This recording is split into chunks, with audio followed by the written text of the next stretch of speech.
Next up, accompanied by their parents and brother, Superstar Senior, number 12, Matthew Parsons.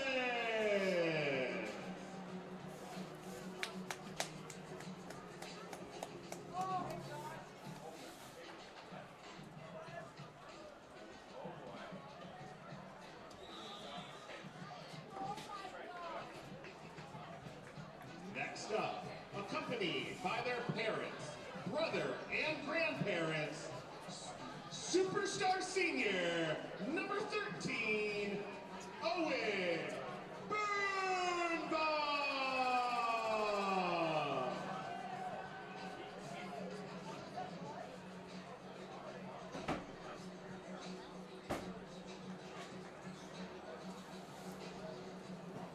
Their kicker's a lefty. Mike's not.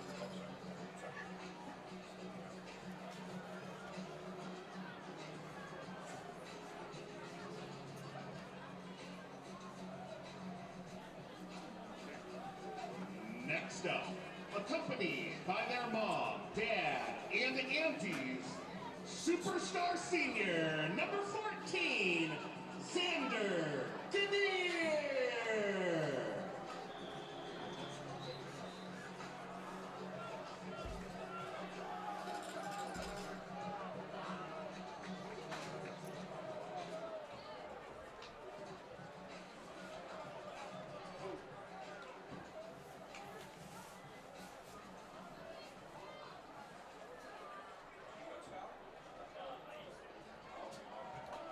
Next up, accompanied by their mom and dad, Superstar Senior, number 17, Cody Peterson.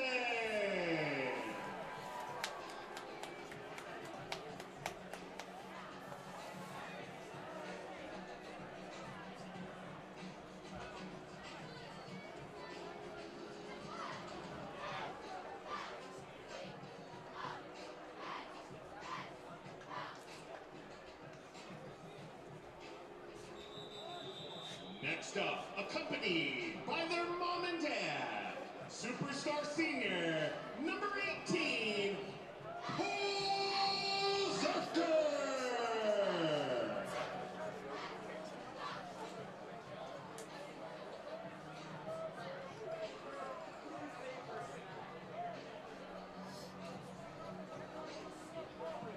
Next up, accompanied by their mom, brother, and sister, Superstar Senior, number 21, Chase Dunbar.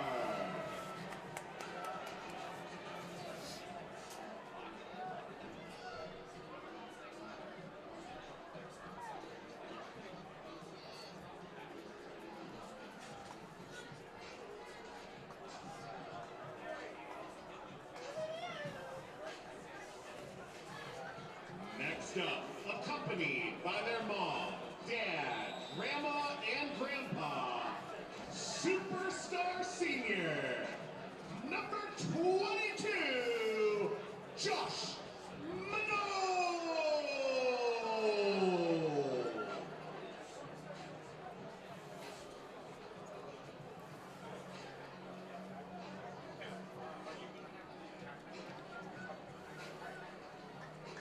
Next up, accompanied by their mom, dad, sister, brother, and sister-in-law, Superstar Senior, number 29, Bodie Cockle.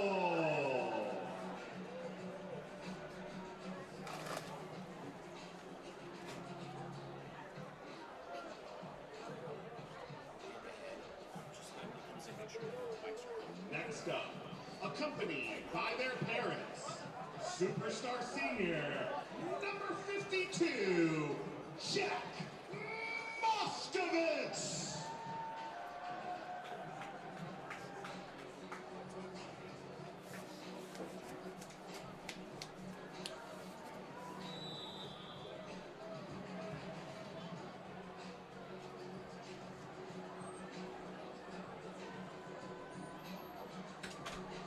Next up, accompanied by their mom, dad, and sister, Superstar Senior, number 53, Jack Johnson.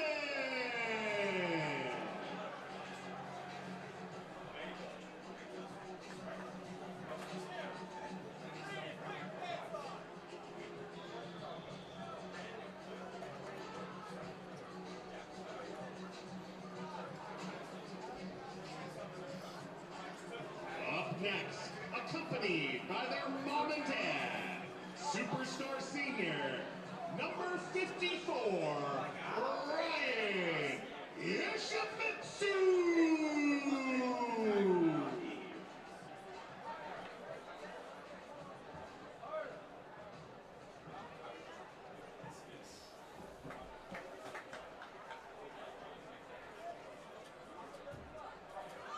Up next, accompanied by their mom, dad, and sister, Superstar Senior, number 55, Hank Mann.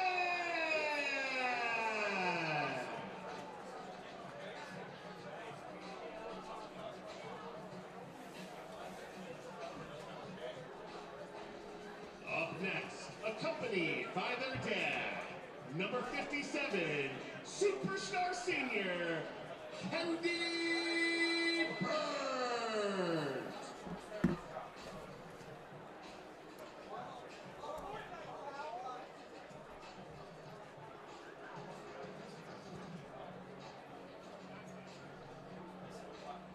Up next, accompanied by their mom, dad, and sister, Superstar Senior, number 59, Lachlan Burrows.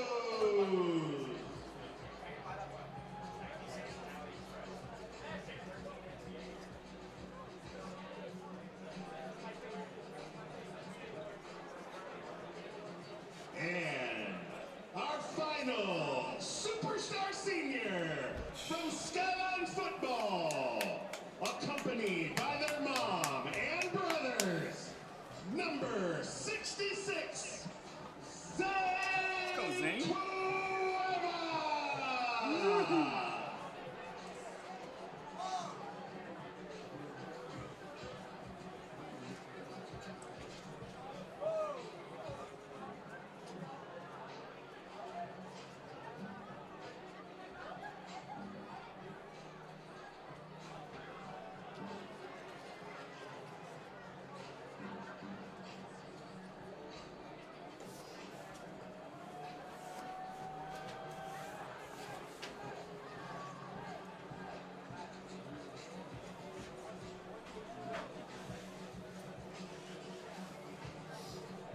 Ladies and gentlemen, one more time for all of our Skyline Football Superstar Seniors.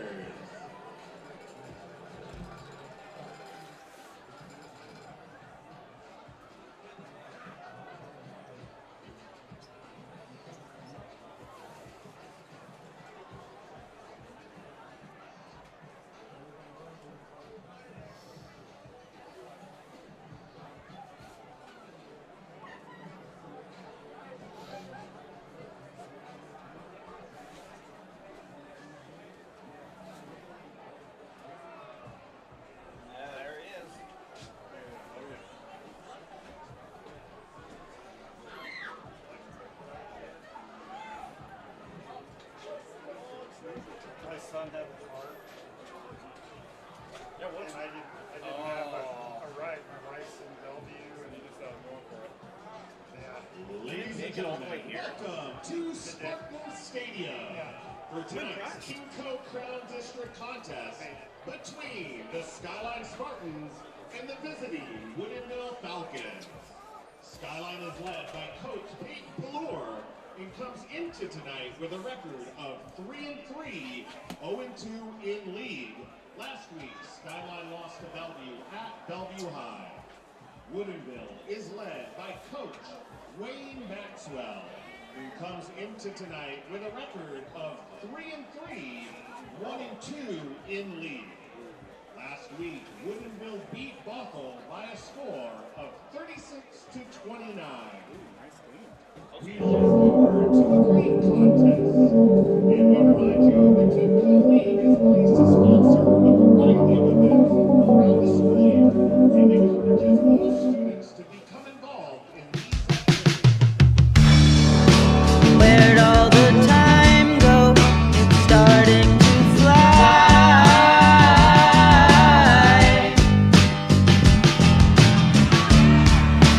See how the hands go, waving goodbye.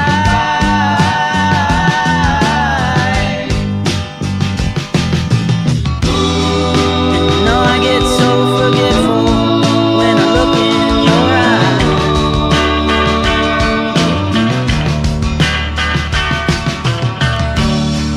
Now she's walking backward through a parade,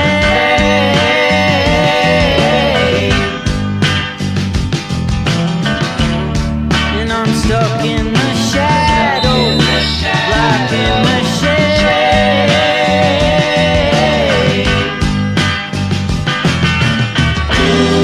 There ain't no way to sweep up the mess that we made.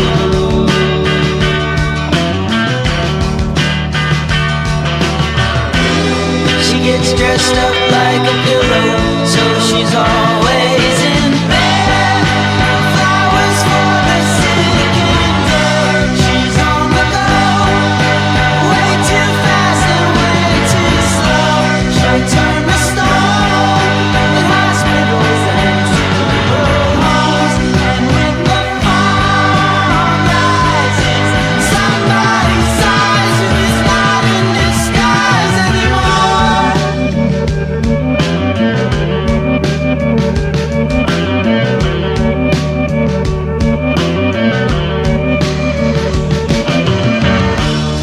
There's nothing to keep you from falling in love.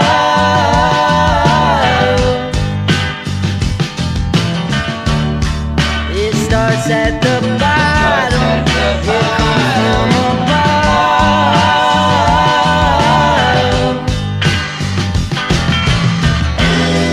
Like pieces of a puzzle, like a hand in a glove.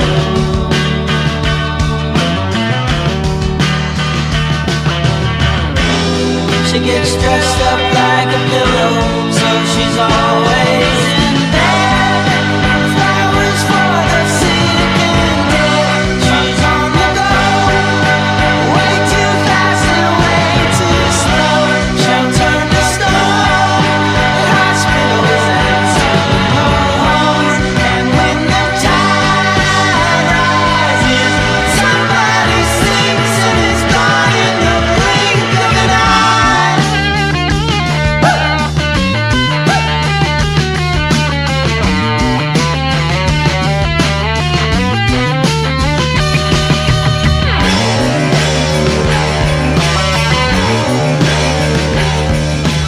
Somebody sleeps and it's gone in the blink of an eye. My heart is a bloom,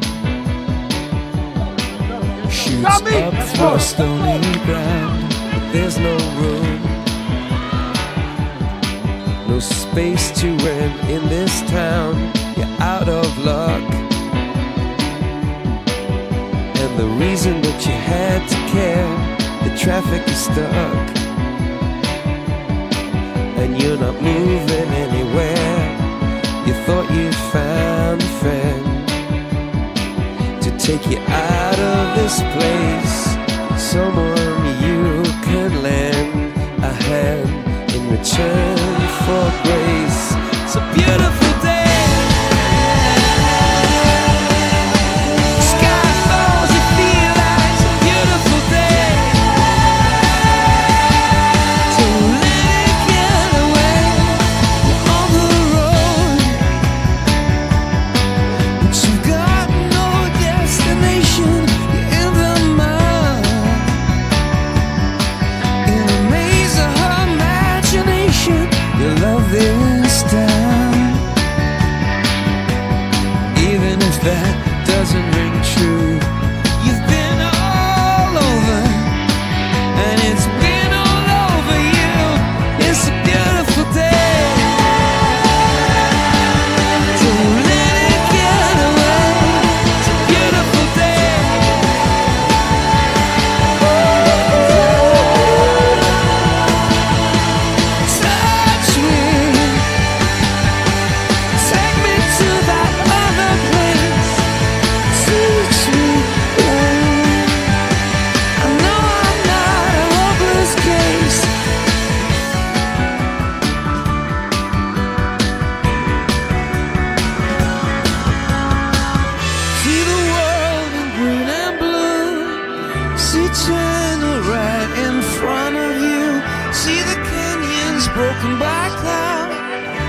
the tuna fleets clearing the sea out. See the bedroom fires at night. See the oil fields at first light. And see the bird with a leaf in her mouth. After the flood, all the colors came out.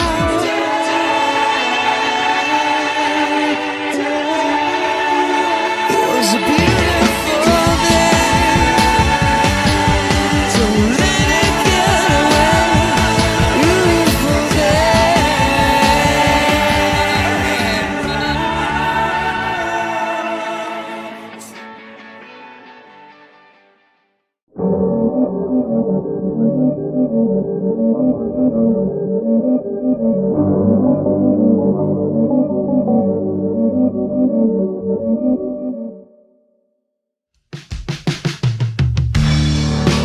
Where'd all the time go? It's starting to fly.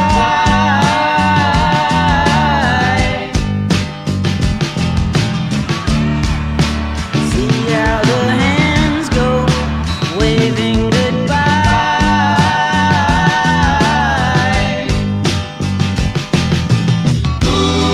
And I get so forgetful when I look in your eyes.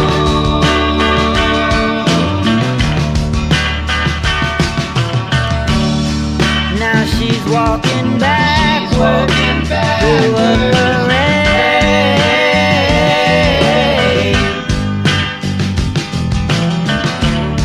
and I'm stuck in the shadows, blocking the shade.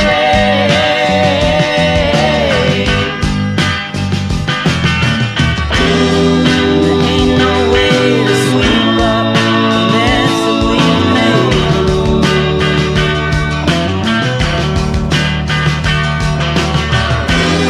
She gets dressed up like a pillow, so she's always in bed. Flowers for the sick and dirt. She's on the go, way too fast and way too slow. She'll turn the stone in hospitals and funeral homes. And when the fire rises, somebody sighs who is not in disguise anymore.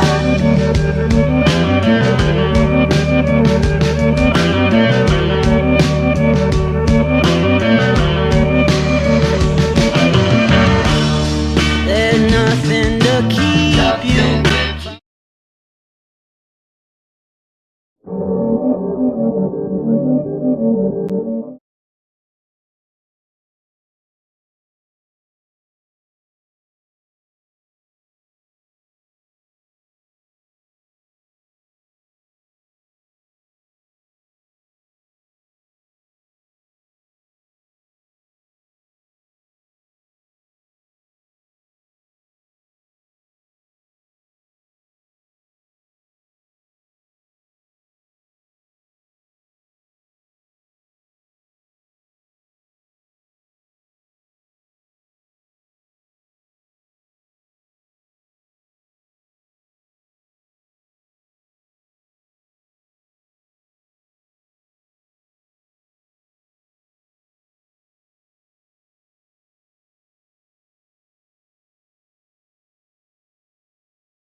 Your final Skyline captain, number 0, Cam Weir.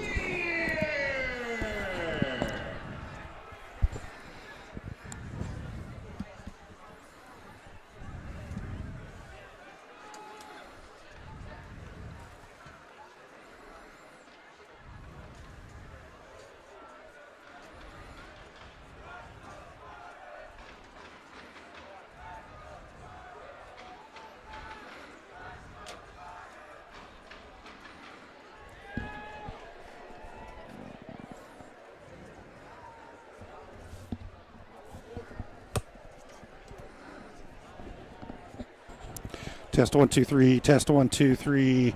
Mic 2. Mic 2. Test 1 2 3. Miggity, mic. Test on the mic 1. Miggity, mic. feel like they work. Yeah.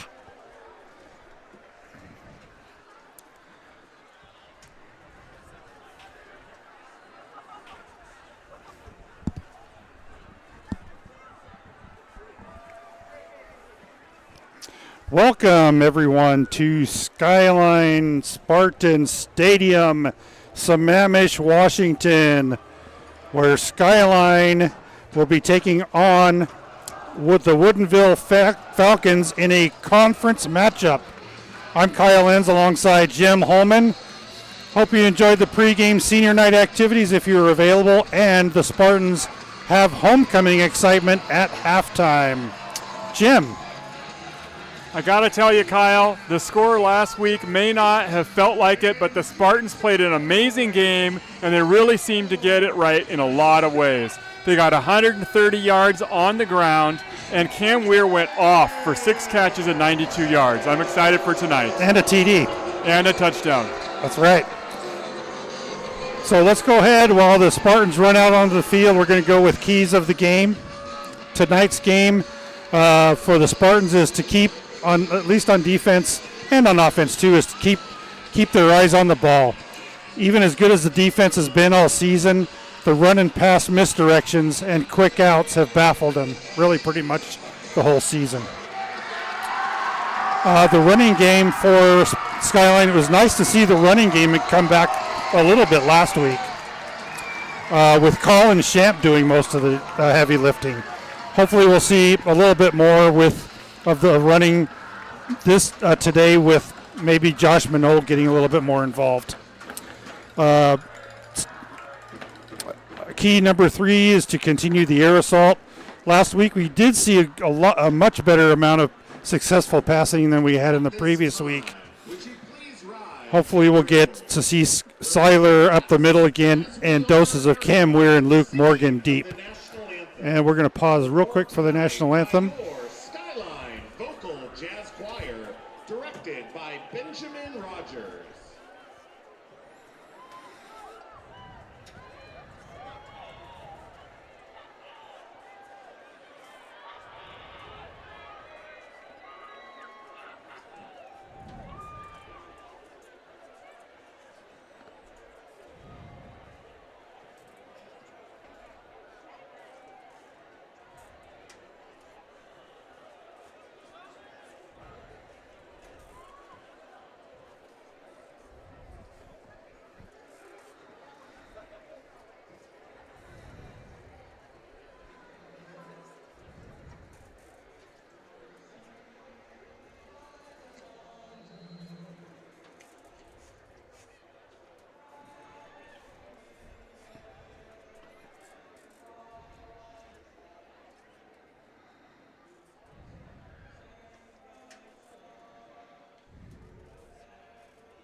That was beautiful.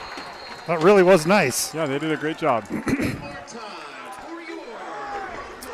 So back to the keys of the game. Special teams are going to be one of the keys that hopefully the Spartans worked on a little bit over the weekend, or over the week.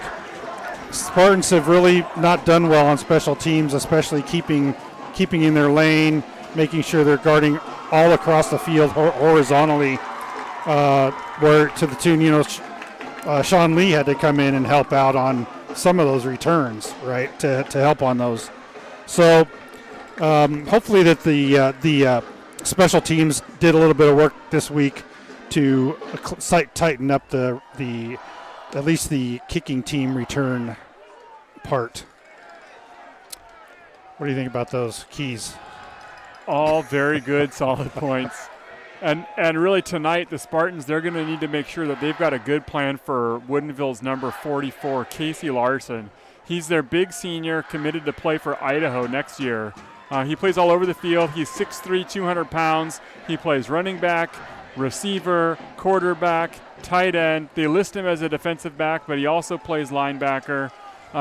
He's all over the place, and he's going to make sure his presence is known on both sides of the ball tonight.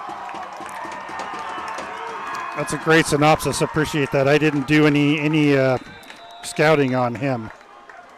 Well, we're getting ready for kickoff. Let me quickly read a little bit of a disclaimer. The Spartan QB Club supports Skyline football, and they're the group that funds this live stream team. It's a fine group of parents and community members who volunteer to support these young men who play under the lights each Friday and make this live stream possible. The QB Club thanks you for watching. We encourage you to take part in the live chat during the game. Our only request is that you show kindness and compassion for others in the chat, players and coaches on the field.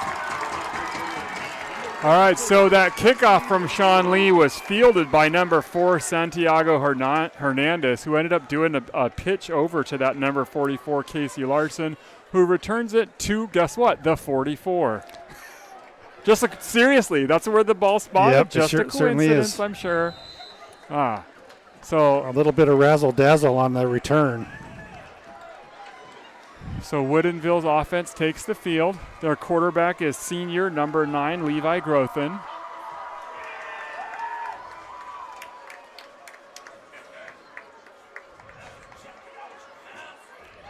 Fakes the handoff over to number 44, and then it's a quick pass to him. He's hit and pushed out by number 3. That's Bupe. Pickup of about a yard or two. Yeah, nice defense that time. Skyline only had 3 up linemen.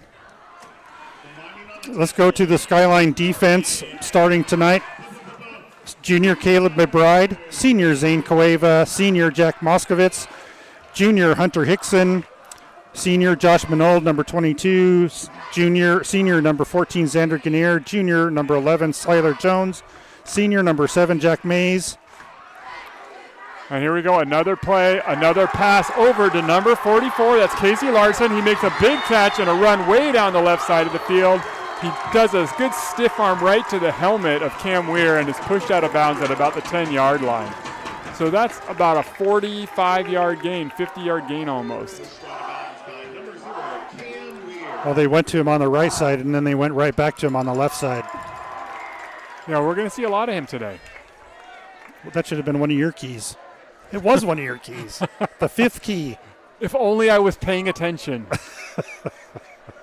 So it's going to be first and almost goal. So just shy of the 10-yard line. The ball spotted on the 11, it looks like.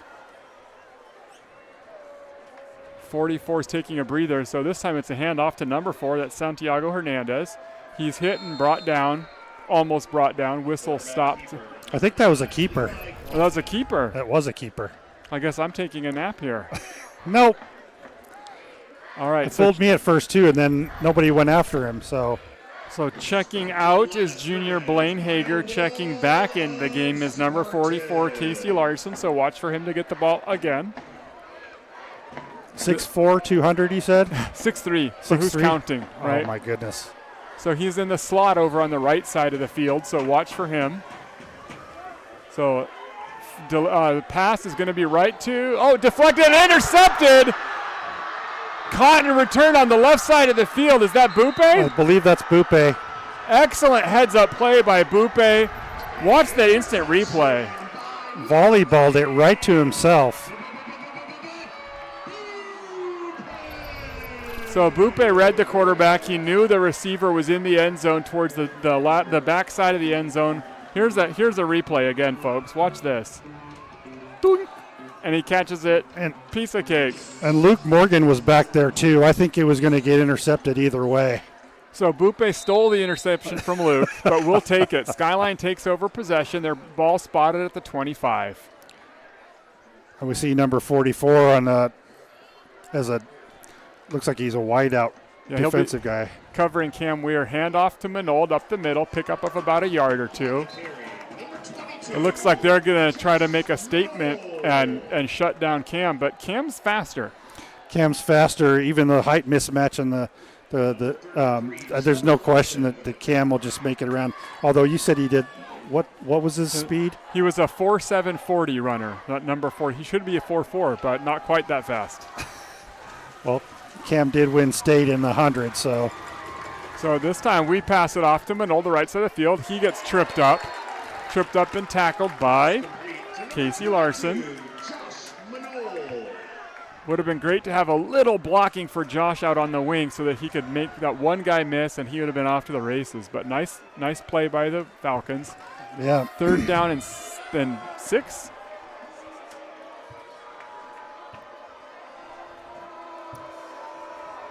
And it looks like Zane Cuevas playing right tackle today. I see that.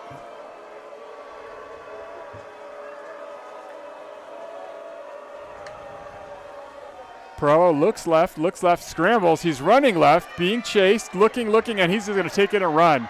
Picks up yards to gain, it looks like. Does he make the line to gain? Yes, he does. Close, does he? And they did. The referee on the near side of the field is spotting the ball at the 39-yard line. So Skyline starters for tonight on offense: number 2, Mason Perello, senior. Senior number 22, Josh Minold. Senior number 0, Cam Weir. Senior number 5, Luke Morgan. Junior number 11, Siler Jones. Junior number 3, Pupe Chisanga. Senior number 55, Hank Mann. Junior number 72, Caleb McBride. And we're a run by Minold up the middle. Pickup of about 2 yards. Also on the line, we've got senior Hank Mann and senior Jack Johnson. Number 33, Trevor Larson. And Zane Cueva. All right, so 2nd down and 8 for the Spartans. Ball spotted at the 41. Skyline with 5 up on the line. And 3 running backs this time. 1 receiver on the left, 1 on the right. Going heavy run. It's a pitch to Minold, who runs right. He has a couple of blocks and a flag. Wrapped up by number 33. That's Trevor Larson. No relation to Casey. In the offensive backfield. So that's going to be a you can't do that, but are they declining the penalty? The referee waved his hands no. We'll see what that means. You can't see at home, but I'm okay. It is a hold. The Falcons are going to accept the penalty, 10 yards from the spot, and will replay 2nd down. That's typically how that goes. I was wondering why he was gesturing no with his hands. I saw that as well, and that didn't look right. Maybe he just had a little something sticky or something on his fingers. I don't know why. He just wanted to get that off. That's probably what it was. All right, so Spartans are backed up 2nd down still, but 18 now to go.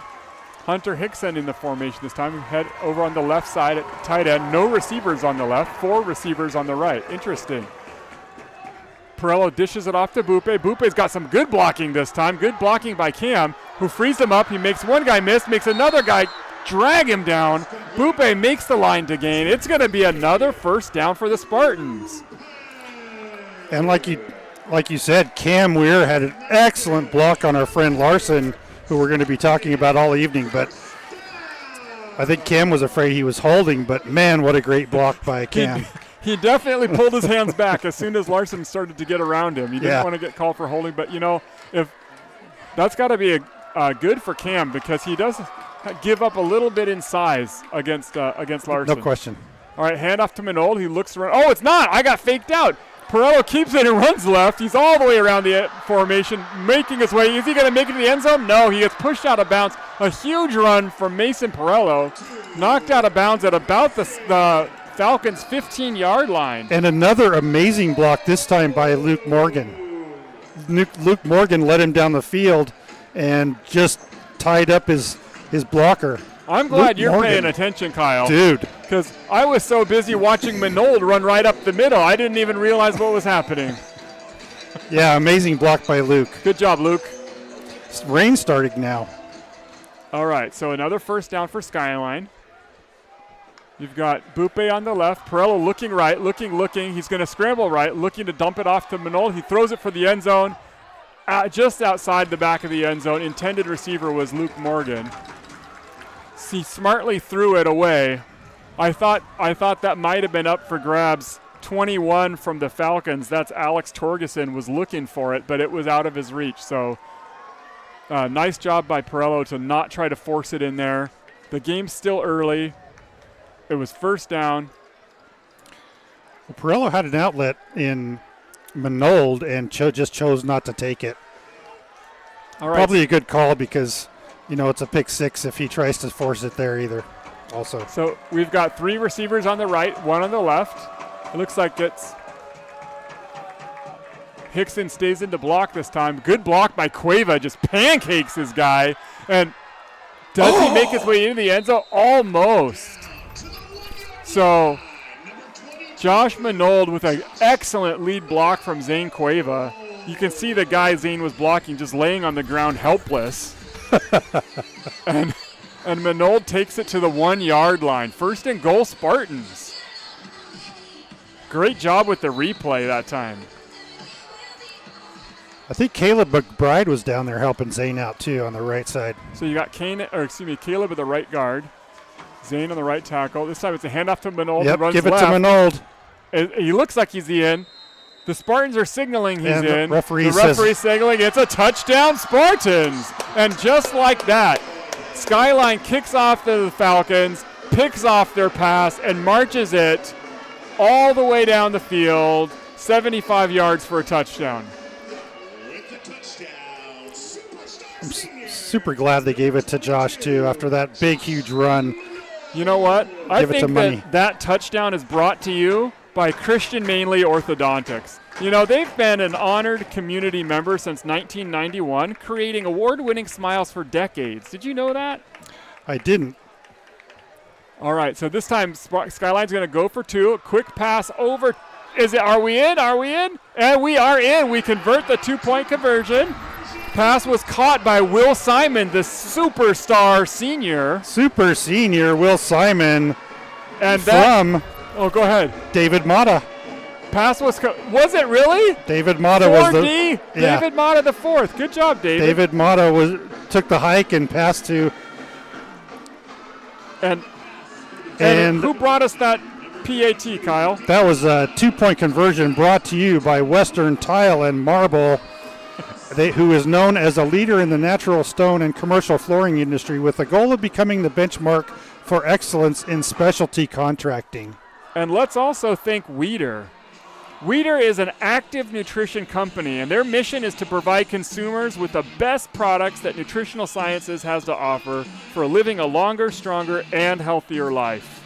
And Sammamish Little League gives boys and girls age 5 to 18 years the opportunity to play baseball, softball, and t-ball in a positive, community-oriented environment where teamwork, sportsmanship, and opportunity are emphasized. Thank you to those sponsors. All right, Sean Lee is going to kick again. I'm hoping we have a very similar result to last time where Woodinville throws it to us. Yeah. That would be great.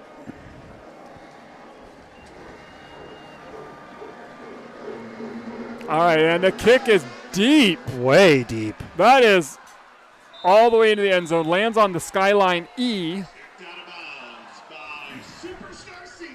And shout out to Jeff Dunbar. His son's a senior, a superstar senior. Super senior, love that. Jeff says he's watching from the Dominican Republic today. Nice. Nice to have you.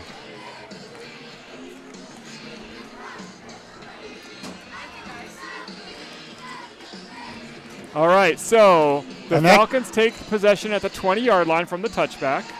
What were you going to say? Sorry. And the rain is coming down. It's getting stronger. So the offensive line shifts around. Handoff. Nice tackle by Cam Weir. Handed off to number 20, the running back. That's Gavin Watts. He had nowhere to go. Cam Weir saw what was coming, ran right in there, grabbed him, brought him down. Flag's down. Usually that's a holding, but we'll see what they say this time. Right at the line of scrimmage, so we're not sure at this point. The field mic doesn't appear to be working either. It was a little suspect during warm-ups. Yeah, that's true. All right, it looks like that's holding. We'll see if they're going 10 yards or 5. Yep, so they're going back 10 yards. That's going to be – I didn't see the signal from the official, and they definitely aren't testing out those microphones right now. Oh, it is holding. Okay. So clock started again. We've got 6:47 left. Actually, clock's not started. Oh, yeah, it is started. Just a little bit of a delay. Right defensive end right now, you've got Kendi Barrett, who's wearing number 50 today. They hand it off again, and runner goes right, so Skyline's left. Brought down by Hunter Hickson. He's not a superstar senior. He's a junior. But Xander Ganir in there as well.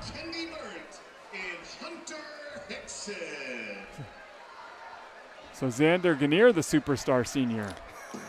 That's what we're calling him. It's senior night, folks, where all of your seniors are superstars. All right, pass intended for number 2, deflects it. Number 2 is Caden Vandeweege. A little high, and he deflects it up in the air, unable to catch the ball. 3rd and long for Skyline. We might see a little bit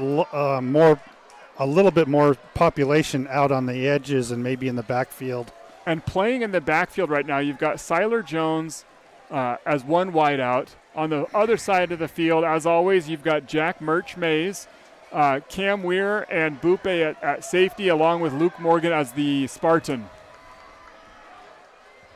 So Falcons look to pass. They dump it. Oh, almost picked off by Zane. That would have been beautiful. Oh. Zane had a gift. But watch this replay. It looks like it might have been tipped. Zane Cueva, superstar senior. Superstar senior Zane Cueva. I love the Cueva family. I don't know if you can tell from watching this, but I've had the privilege of coaching their younger brother, Rain, who's a freshman this year.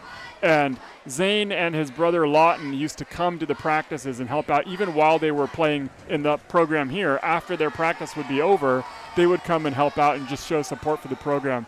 Really cool family, really cool guys. I'm a better person for having gotten to know them.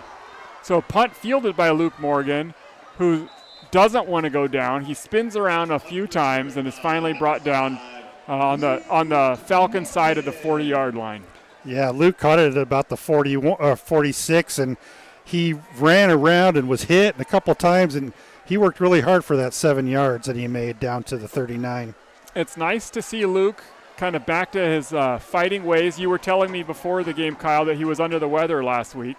Yeah, his mom, Cindy, I talked to her before the game, and it was actually kind of a relief to know that he wasn't hurt. He was just sick.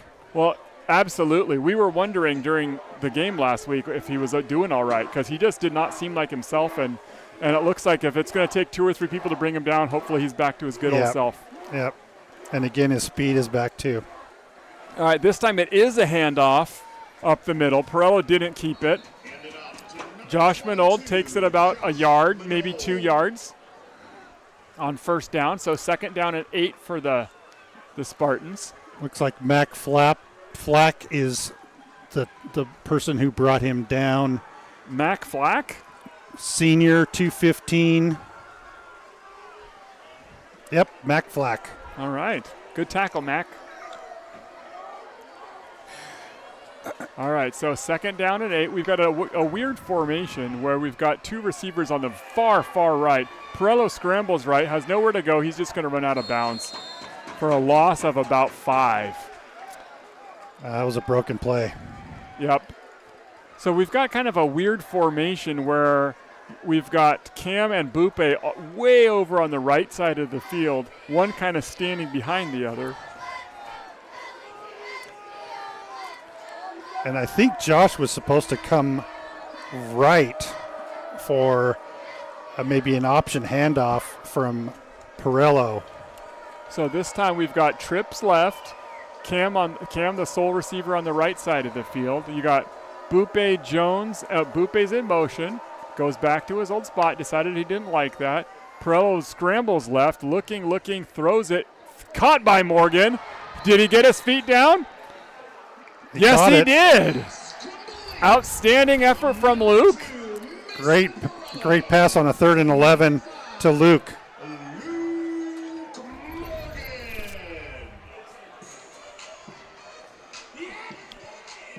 And thank you, Nancy. So Casey and Trevor from Woodinville are brothers.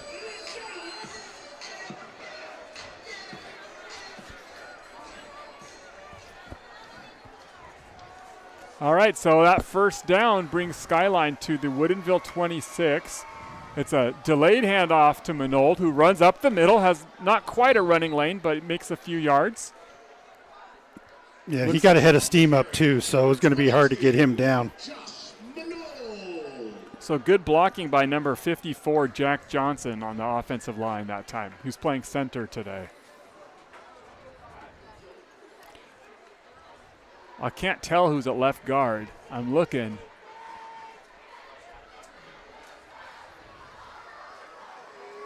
If you could turn just a little bit, that would be great. 68. All right, that's Jacob Bowden.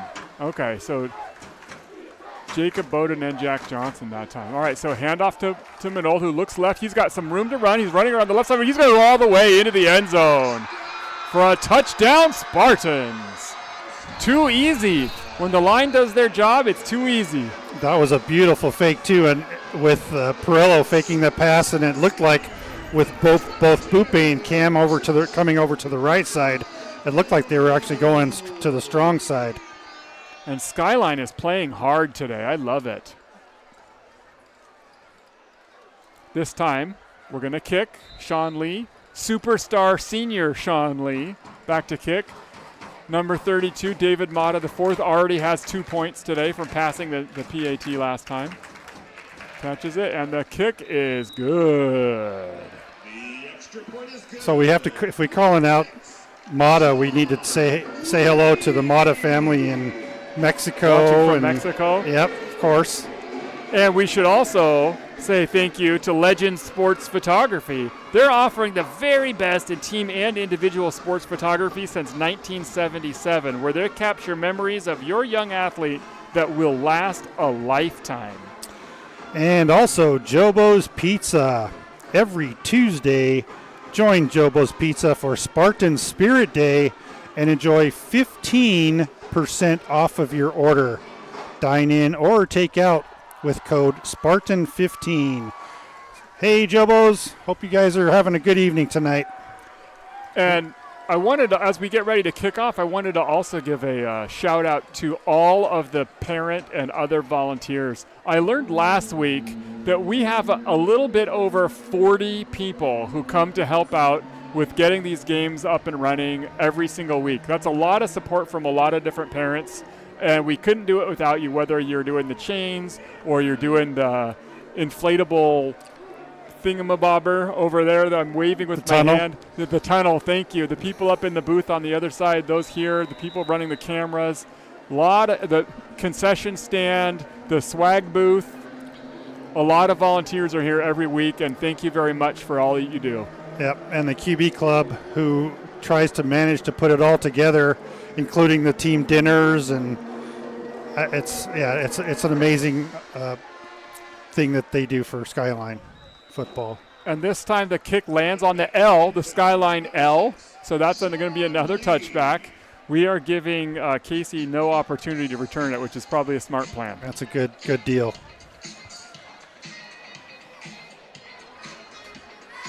And as always, welcome to DB Cooper from Medford, Oregon. Nice to have you again. Yep, and maybe our friend from Germany who came to visit the booth a few weeks ago stayed up late to watch the Spartans play football today. I can see why you would. I can too. All right, so it's a handoff, the sweep given to number 2, Caden Vandeweege. He makes his way to about the 22-yard line before he's pushed out of bounds.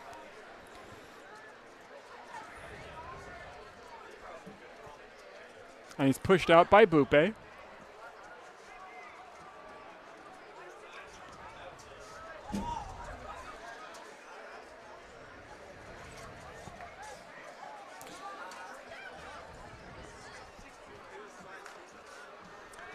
So it's 2nd and 7 for the Falcons.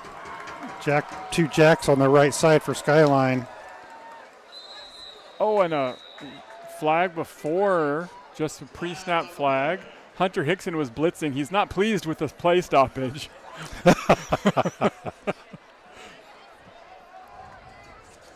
He was going to be able to get through unblocked that time, and that was going to be a good play for him.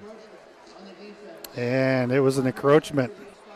So maybe he was a little excitable on that time. I don't know if it was Hunter or if it was the left defensive end who maybe jumped a little bit before Hunter went. But either way, you can't do that. So now it's going to be 2nd and 2 for the Falcons.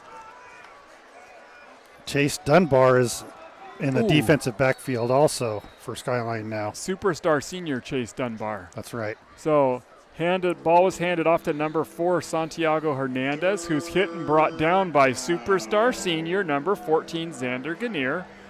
About a 1-yard pickup. So it's 3rd down and about 4 inches.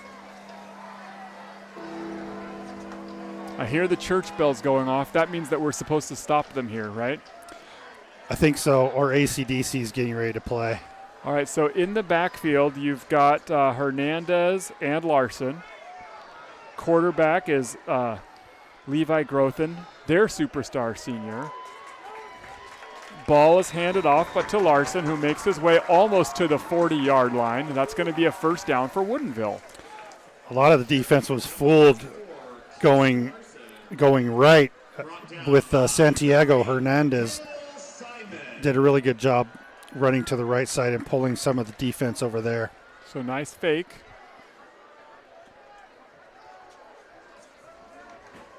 This time that's a clever play. It was a handed off, or a snap was intended for. There's a lot of contact downfield. A lot of contact. I was struggling on that one. So Casey Larson lined up as the quarterback. He took it as if he was going to run a bootleg to the left, and he handed it off to their actual quarterback, Levi Grothin, who looks deep for number 14. That's Owen Milnes. And the ball just falls incomplete. Nice coverage by our number 7 superstar senior, Jack Mace, who's got 3 interceptions, I think. The referees kindly let some hand fighting go. So this time they're doing the same thing, but it's a pass back to Larson, who doesn't quite get out of the reach of superstar senior Xander Ganir. He had him by the back of the shorts and just pulled him down. He just kept hanging on no matter what. Yep. Xander with a big tackle. I don't know if the Skyline will accept this penalty if it's against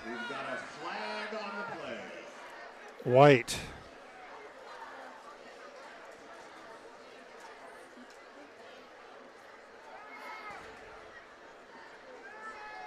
So Casey Larson's probably thankful that he's wearing a belt today after that tackle from Ganir.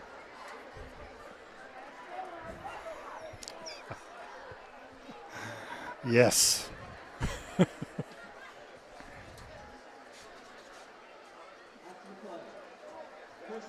Oh.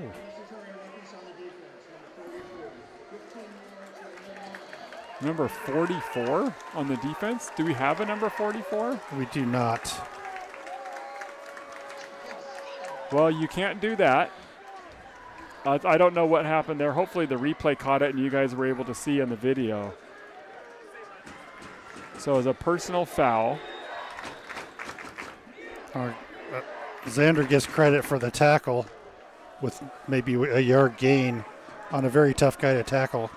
All right, so Grothin's in at quarterback again. Next to him is Santiago Hernandez.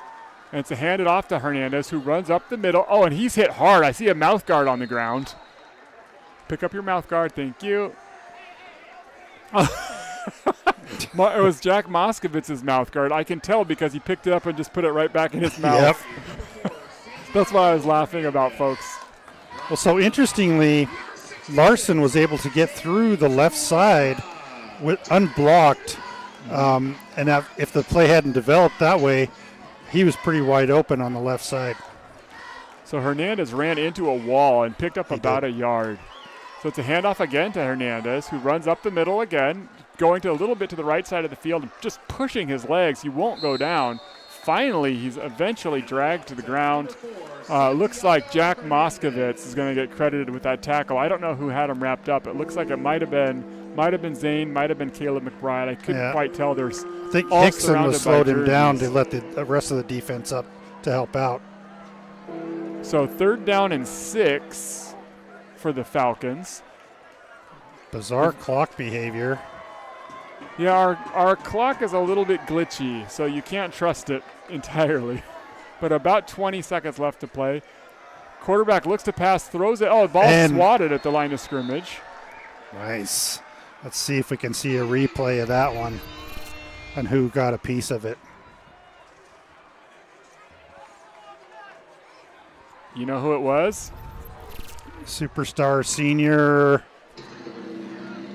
Zane Cueva. Zane Cueva. Yep. 4th down, and they're going to go for it. 4th and 6.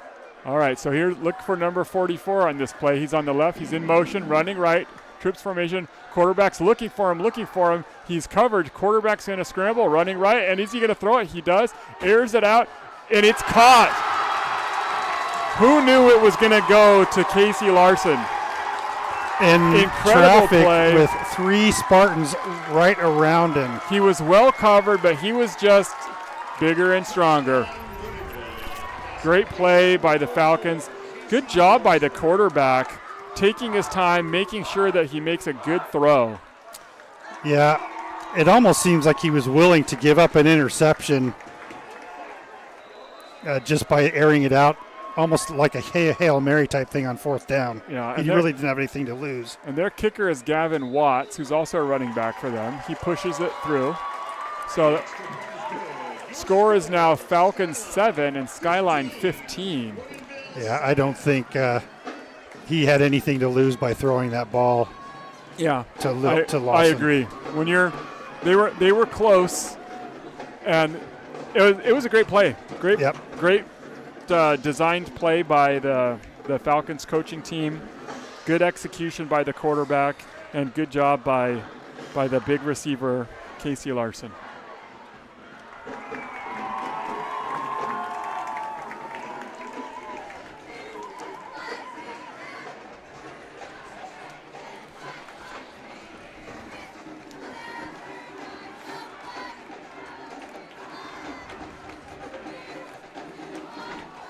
And shout out to the Falcons fans who are watching the live stream and giving us some pronunciation tips. I appreciate that. If we butcher anyone else's names, let us know. We'll try to get them right.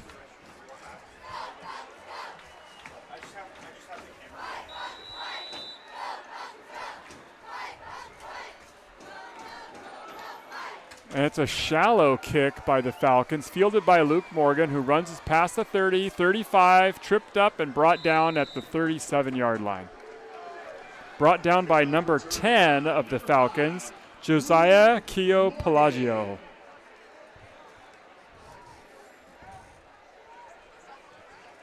And that concludes the first quarter of play. Your score, Skyline 15. All right, folks.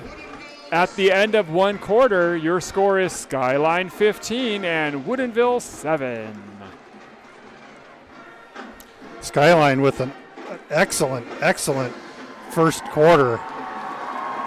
Something we haven't seen in the last few weeks. Yep. And putting 15 on the board. It's nice to see some aggressive offense. They've done a great job so far. So the chain gang is doing their job, moving things around.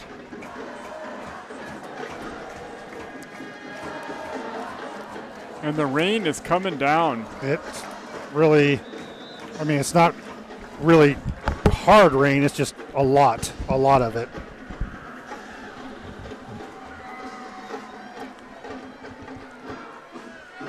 All right, so first down for Skyline. Ball is spotted at the Skyline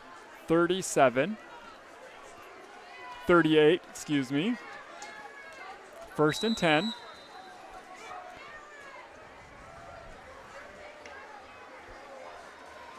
Jones in motion, running from the left to the right side of the formation. Now it's trips right. Luke Morgan, the single receiver on the left. Snap is good. Perillo looks to throw. He throws it to the right. Caught by Bupe. Was it caught? Yes, it looks like it was caught. Lawson right there almost had a pick. He was reading that all the way. So pickup of almost 5. So 4-yard gain by Bupe for the catch. No yards after catch. He's immediately brought down. He dropped. It looked like right on his face. I'm just glad he was able to catch that ball. Yep, by Larson.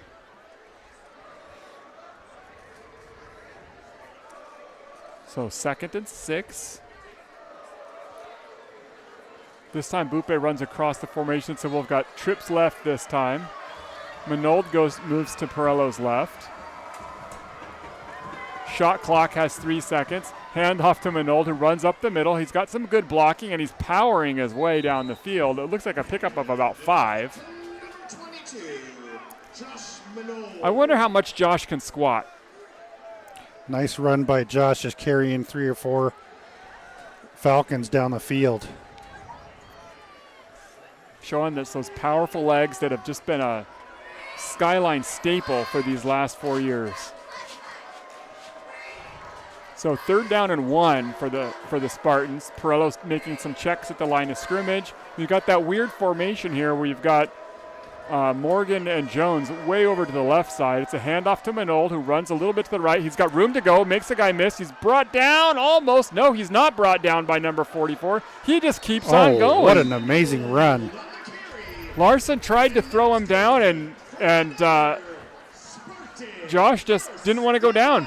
He did, and he was getting some – at first he got some good blocking up front by none other than Zane Cueva. And also helping out Josh get up the field. Is there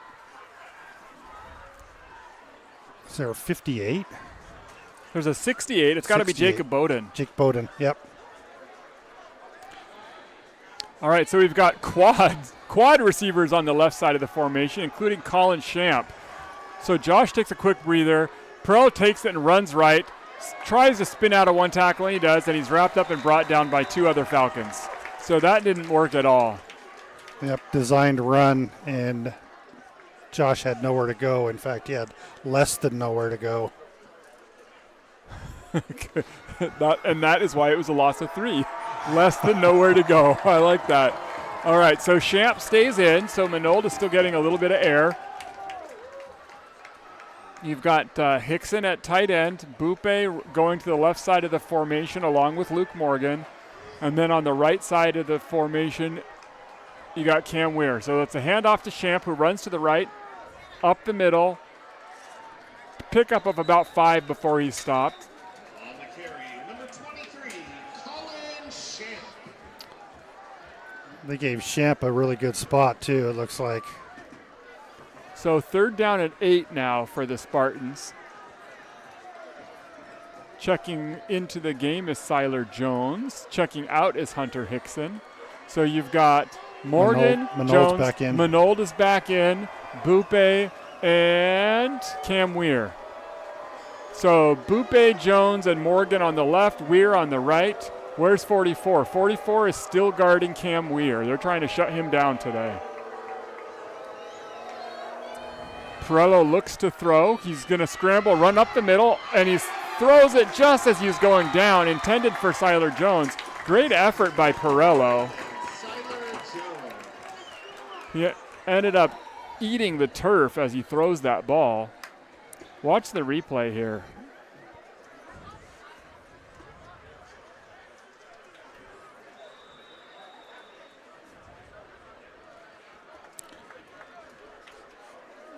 So that probably didn't feel very good, and Spartans have got to try to decide, can Sean Lee kick a 52-yard field goal? I don't. He can in practice. What about if it's cold and rainy? And the ball's slick. So the ball's spotted right at the Falcon 35-yard line on the right hash. Yeah, that's going to be a 52-yard field goal. I'm assuming we're just going to go for it, kind of like what the Falcons did last time. So we should get a touchdown here too then, right? Isn't that how that works? And we have a timeout, Skyline.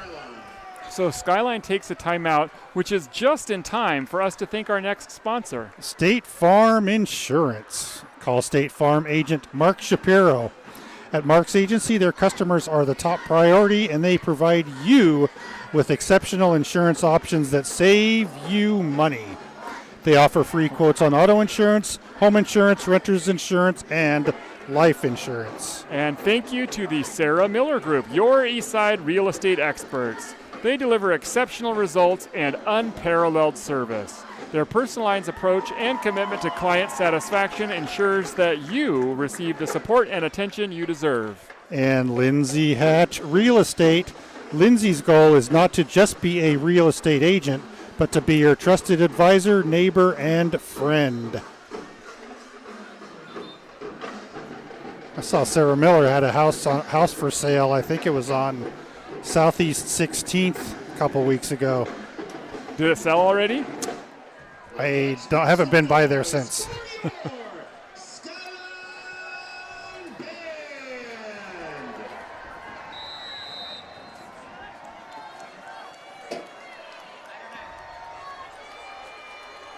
All right, so we are going to go for it. We have 3 running backs in the backfield. Hand it off to Bupe, who runs left, but then he's not going to have anywhere to go. Was it less than nowhere? Oh, he's still up, and he fumbles the ball. The ball comes loose. It's picked up by the Falcons. So the ball squirted out as Bupe tried to make something out of less than nothing. And, the Falcons are pretty excited. They didn't really gain anything by picking up the fumble. But it is exciting to get a turnover. It is exciting to get a turnover, and, Bupe's kicking himself, but quite honestly, losing 3 yards, and it looks like they're going to spot the ball at the 46, which is an interesting spot. I like the way you put that. So, ball spotted at the Skyline, at the Woodinville 46. In the backfield for the Falcons is their kicker and running back, number 20. That's Gavin Watts. Runs left, picks up about 5 yards. On the carry, number 20, Gavin Watts. And on the tackle, number 0, Cam Weir. And number 3, Bupe. I thought Xander Gannier also was a superstar senior on that tackle. All right, folks. So Falcons go with the 3 receivers on the right side. 44, Larson goes in motion. They fake it to him and hand it back off to number 20, who dives forward just on the left side of the formation there. Picks up about 2 yards. I don't know if he slipped or just dove, but a pickup of 2. It'll be 3rd and short for the Falcons. Will Simon blitzed on that play, and they ran right by him on the left side. Will was coming up from the left. From the Woodinville right side. All right, so this time Larson is lined up it's a tight trips on the right. Woodinville looks to pass, good pressure, intended for Larson, pushed or knocked away by Bupe. Great coverage by Bupe.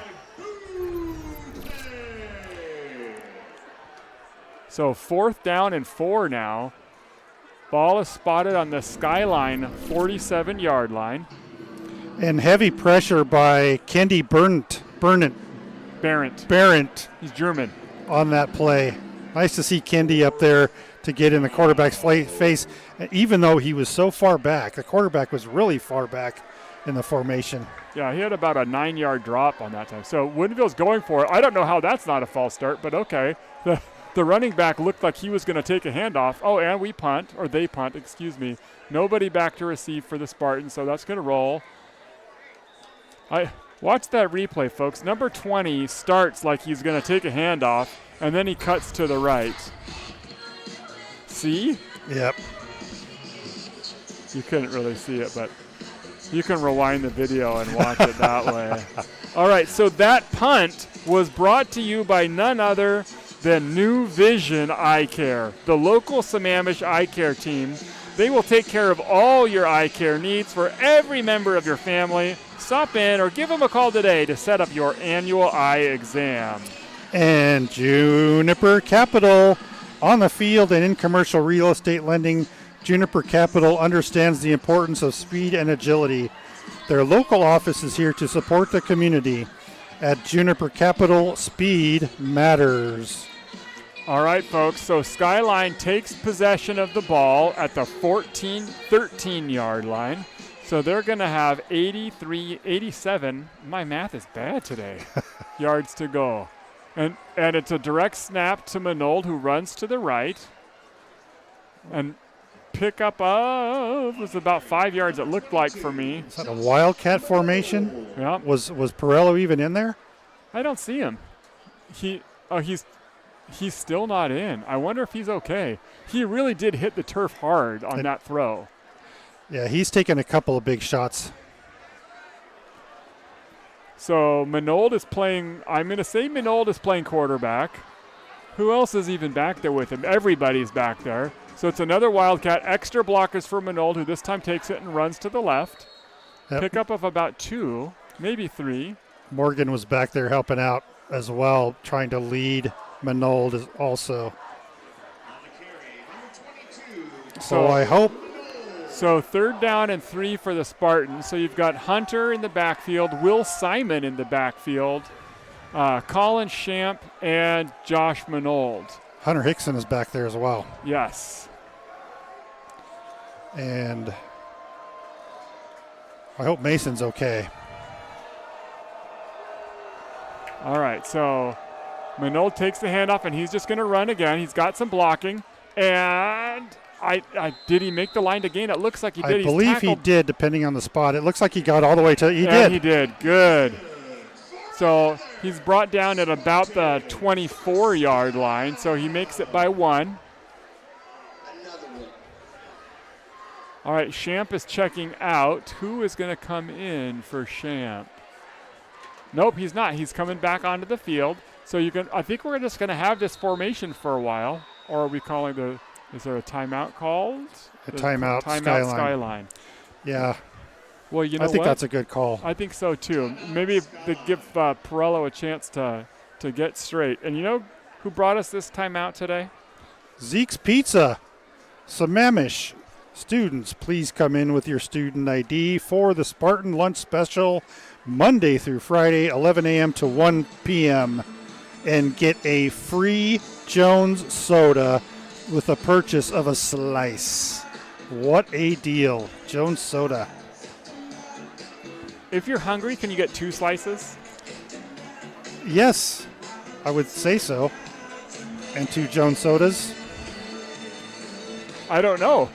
I think that's fair. Let us know, Zeeks. Let us know. All right. So, still no Perello.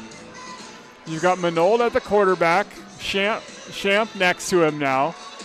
You've got Luke Morgan on the left side of the field, and you've got 2 receivers. It looks like Bupe is Will Simon. Nope, Cam in motion. It's a pitch to Cam on the jet sweep running left. Good blocking by Champ. He makes his way almost makes the edge. Pushed out of bounds after a 5-yard pickup. So we're going with all running for now, it looks like. And it's working out so far so good. So Jack Johnson's under center now. Or the center now, and he's done a remarkable job today. No bad snaps at all from Jack. And I'm knocking on the underside of this faux wood table. That's not a jinx in the rain. I just want to call out the good job he's doing. Yeah, not try to jinx. So he got an extra blocker in Hickson. It's a jet sweep, this time going the other direction to Morgan, who didn't have anywhere to go. He was hit, looked like right in the jaw. Brought down by number 33, Trevor Larson. Yeah, and a little bit of I don't know if that was it's not really a lateral. It was kind of a underhand shovel pass. Yeah, Manold is going to have to work on his quarterbacking a little bit if he wants to keep this up. Just kidding, Josh. I think you're great. So it's 3rd down and 8 for Skyline. Bupe and Morgan on the left side. And the Falcons are just cramming the box. And Josh runs to the right, pushed out at the 32. It's going to be close to a first down. I don't think he made it, I think though. is about a yard shy. We'll see where the spot is. Oh, I'm not even close. If there's, okay, he's set for, yeah, so 31-yard line. So we're about 2 yards shy. I've got to imagine we're punting here. I would think so. And back to punt, it looks like, is number 54, Jack Johnson. Is he our punter today? He's the center. I don't know if he didn't know he was a punter. I'm pretty sure Jack can do everything. Let's see how this punt goes. Oh, that is a beauty. Look at that. Good punt. Fielded cleanly by number 44, who's brought down immediately by Xander Gannier. Superstar senior, Xander Gannier. Oh, my bad, Xander. Superstar senior. Open field tackle. Nice. So Casey Larson didn't quite get anything going that time on the return and brought down by Xander Gannier. So 3 minutes, 57 seconds left to play in the half. Your score is Skyline 15 and Woodinville 7. Ball spotted at the Woodinville 35-yard line.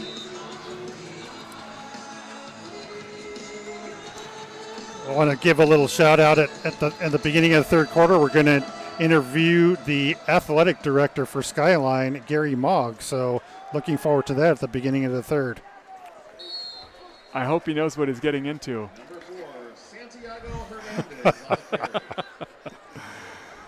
We'll have to get his nose out from the phone, though. He's always got something going on. You know, as athletic director, there's so many sporting events going on simultaneously. Yeah, absolutely. He's got his face buried in the phone. But he's a hoot to talk to, and I'm looking forward to the interview at the third quarter. And he does have the best shoes at Skyline. Oh, I was not aware of that. You'll see, I'm sure, if he's able to make his way up here. It'll be fun. All right, so Falcons look to throw it deep, intended for Jones. Oh, and it's intercepted! Deflected by Dunbar and caught by Bupe. He skips his way around to the right side of the field, past the 40, past the 35, and brought down at the 46-yard line. Unbelievable play by the Spartans. I think that was a great no call by the officials, too. There was a lot of contact downfield and no call by the officials on the tip. I think I said Johnson. I meant to say Larson was the intended receiver. I'm watching the screen for the replay. I hope we have it. That was an unbelievable play by Dunbar to tip that ball right to Bupe. Very unselfish by Dunbar. Absolutely. A lot of players would just catch it themselves. He says, you know what? I'm going to share. Looks like we're wildcatting again. All right, so Minold takes it and runs up the middle again. Pickup of about 4 yards this time. And Casey Larson with the tackle. Nice gain by Minold. So, wow. He's got a lot of help, too, in the backfield, just leading blocks while he hesitates and lets his blockers up. It didn't look like 6 to me, but he's fast. Even running through traffic, he picks up a lot of yards in not a lot of time.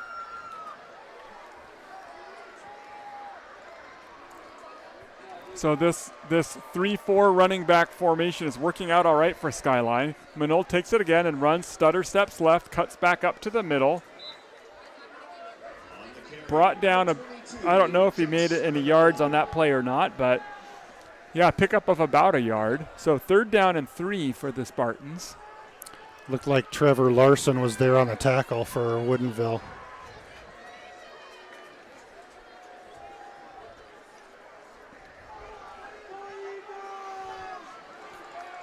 Woodinville shuffling things around on their defensive line. Spartans are going with 1, 2, 3 running backs again. So you've got Hickson and Minold and Champ. Minold takes it and runs right. Oh, he's hit and tackled, wrapped up, brought down again by number 33, Trevor Larson. He's having a good game tonight. Yeah, nice tackle. And the Spartans aren't fooling anybody by putting receivers on either side. No, they're not. And Woodinville also, they don't have anybody in the backfield. No safeties and no deep backs. All right, so it's 4th down. Who called timeout there? Maybe Woodinville did. They're trying to save some clock for themselves, I'm guessing. 1:17 left. I didn't see who signaled the timeout. But the Spartans have got 1 timeout, Falcons 2, according to the scoreboard. So I believe that means that Woodinville called timeout because we've called 2. And that makes sense. They're trying to get the ball back.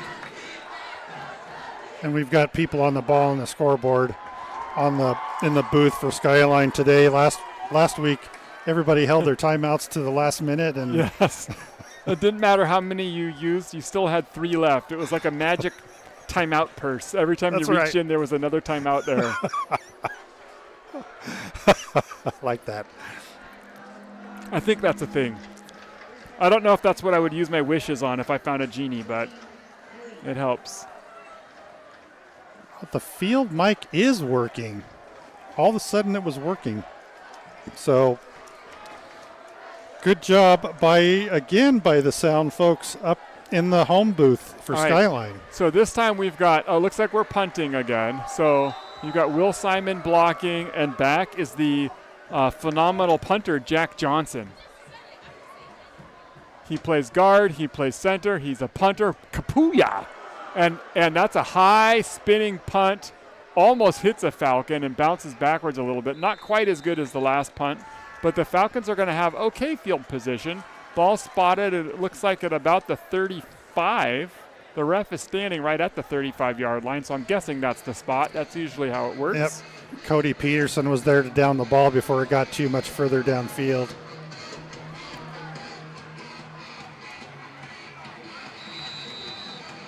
Superstar senior Cody Peterson. Yes. Oh, I almost forgot. Sorry, Cody.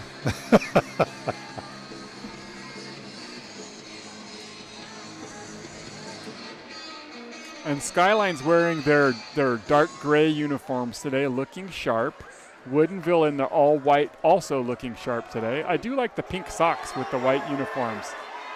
And that's number 4, Santiago Hernandez, with a great run. He just ran right through the line of scrimmage, going left, makes Bupe almost miss. Bupe was able to barely hang on to him and bring him down.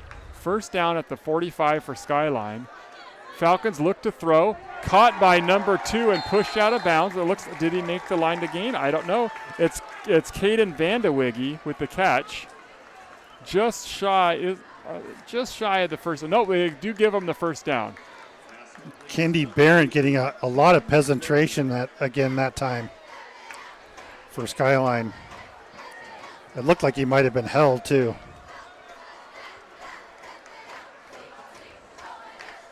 So quarterback hands it off to, that's number 4, Santiago Hernandez.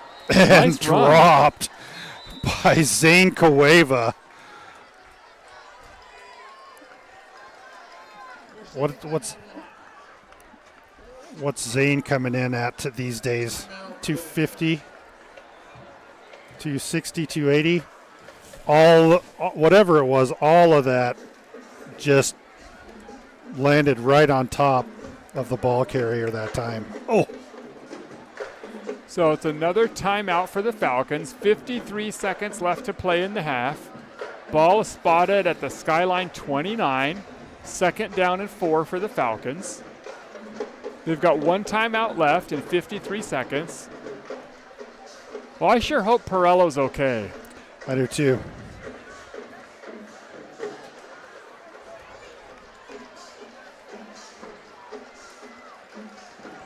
Quarterback Levi Grothin is ready to take the snap. Next to him is Santiago Hernandez, number 4 for the Falcons. Kendi Barron lining up on the left side of the formation. Zane Cueva in the middle and Caleb McBride on the right. They look to pass, and Hunter Hickson stripped the strip sack. Picked up by Zane Cueva. Great penetration by Hickson. There is a flag down.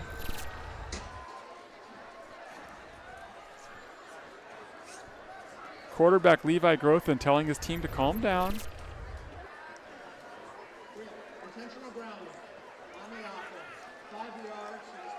Oh. Boo! So, folks, the call was intentional grounding. So that was a forced, it looked like a fumble to me, but they're calling it an intentional grounding.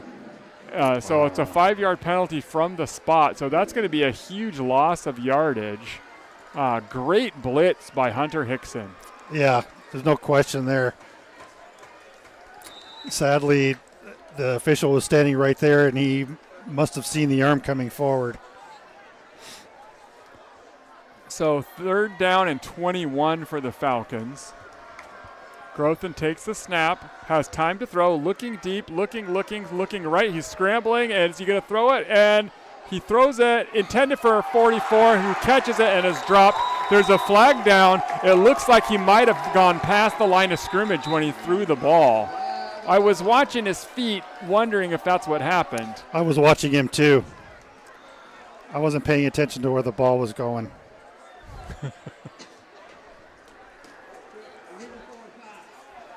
Illegal forward pass.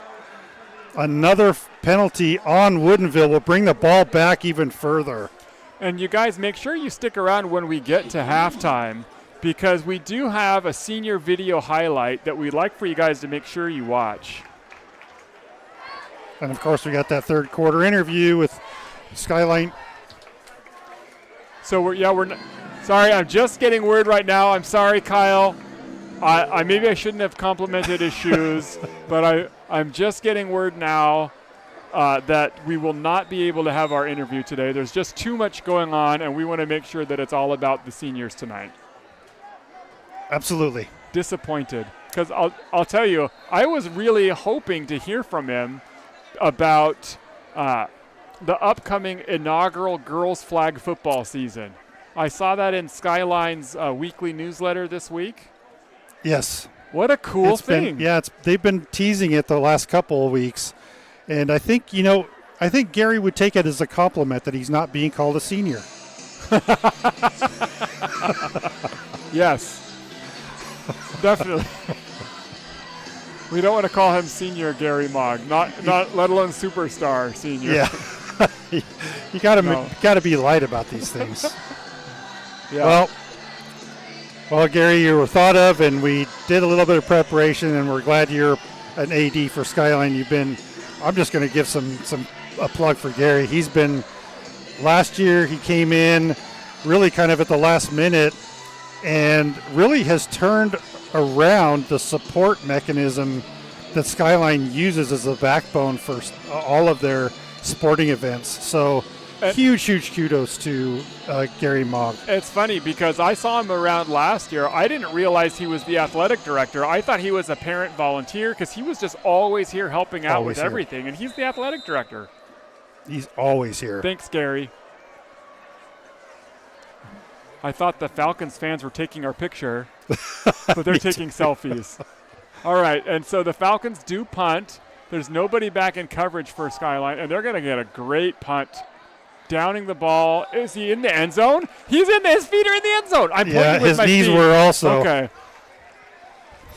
Hey, ref, watch the replay. His feet are clearly in the end zone. I think the ball has to break the plane. You guys, I'm pointing with my finger. You can't see it. I'm pointing with my finger. His feet were very clearly in the end zone when he touched that ball. So this puts Skyline back into a position where they have to run the ball. They can't just take a knee. And maybe you guys know from watching the live chat, am I crazy? Does the ball have to break the plane? Can you have your feet in the end zone and down the ball at the 1-inch line? I'm getting told yes, you can, so I don't know the rules. That's a good thing I'm here. And it's a good thing we have chat feedback. Yes. So Skyline, it looks like they're going to use their last timeout to try to find a way to get the ball out of the end zone and not have to take a 2-point So safety. Do you think Manolds can throw it 99.5 yards? That would be something to see. I don't think the Falcons would expect it.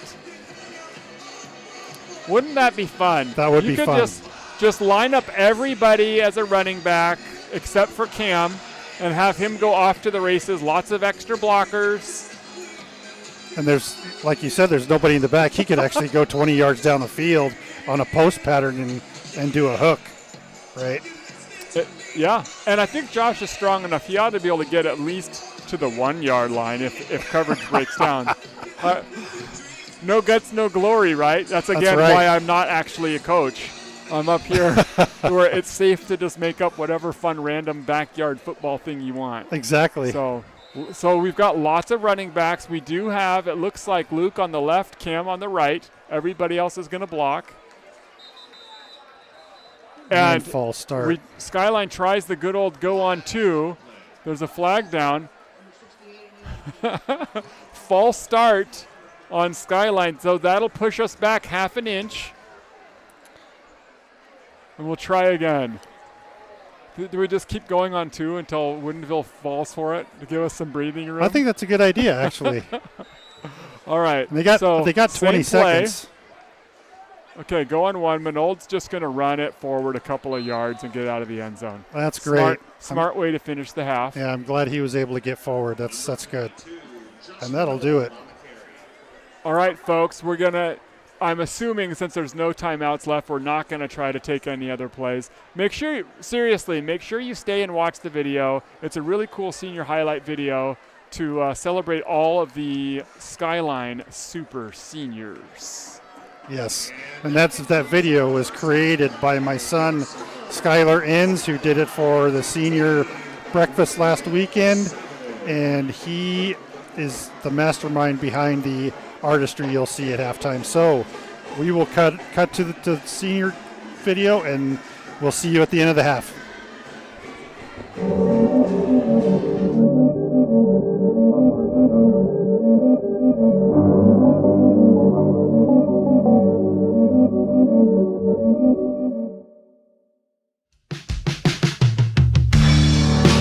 Where'd all the time go? It's starting to fly.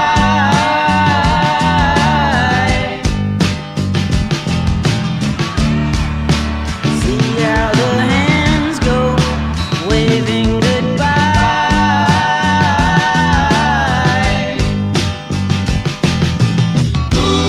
And you know I get so forgetful when I look in your eyes.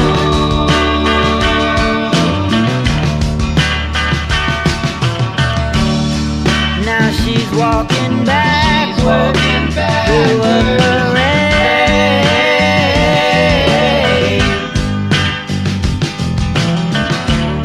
and I'm stuck in the shadows, blocking the shade.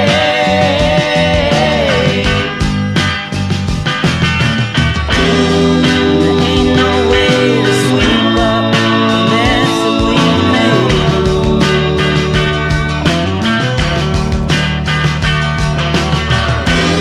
She gets dressed up like a pillow, so she's always in bed. Flowers for the sick and dead. She's on the go, way too fast and way too slow. She'll turn the stone in hospitals and funeral homes. And when the fire rises, somebody sighs who is not in disguise anymore.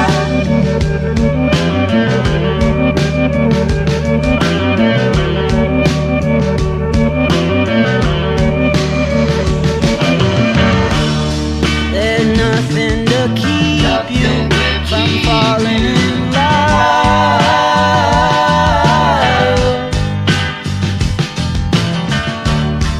It starts at the bottom, it comes from above.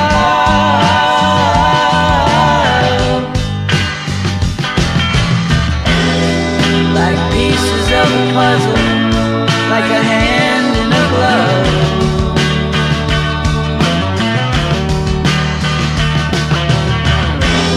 She gets dressed up like a pillow, so she's always in bed. Flowers for the sick and dead. She's on the go, way too fast and way too slow. She'll turn to stone at hospitals and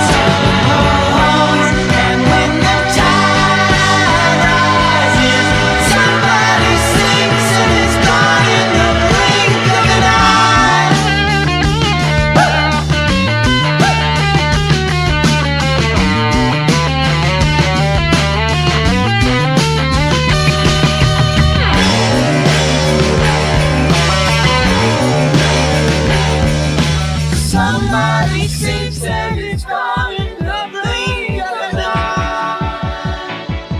My heart is a bloom, shoots up from stony ground, but there's no room, no space to rent in this town. You're out of luck, and the reason that you had to care, the traffic is stuck, and you're not moving anywhere. You thought you'd found a friend to take you out of this place, someone you can lend a hand in return for grace. It's a beautiful day. Sky falls, you feel like it's a beautiful day. Don't let it get away. You're on the road, but you've got no destination. You're in the mud, in a maze of her imagination. You love this town, even if that doesn't ring true. You've been all over, and it's been all over you. It's a beautiful day. Don't let it get away. It's a beautiful day.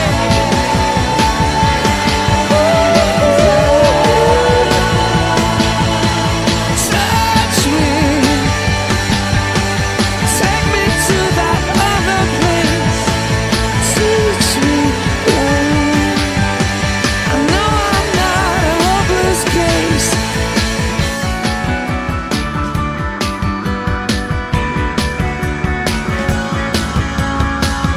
See the world in green and blue. See China right in front of you. See the canyons broken by cloud. See the tuna fleets clearing the sea out. See the bedroom fires at night. See the oil fields at first light. And see the bird with a leaf in her mouth. After the flood, all the colors came out.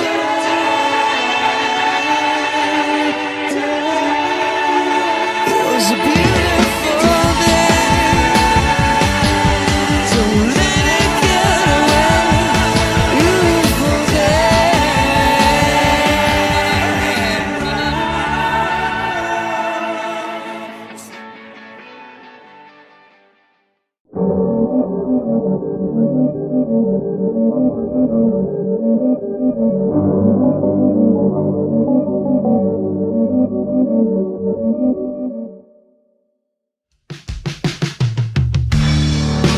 Where'd all the time go? It's starting to fly.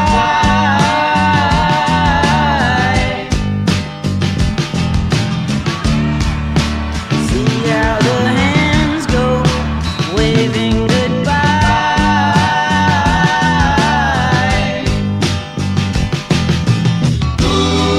And you know I get so forgetful when I look in your eyes.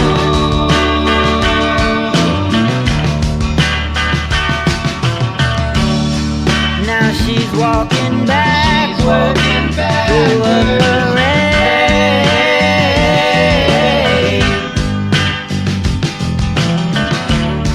and I'm stuck in the shadows, blocking the shade.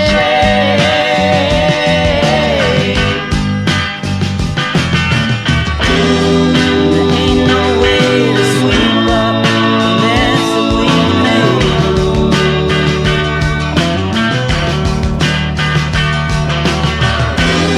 She gets dressed up like a pillow, so she's always in bed. Flowers for the sick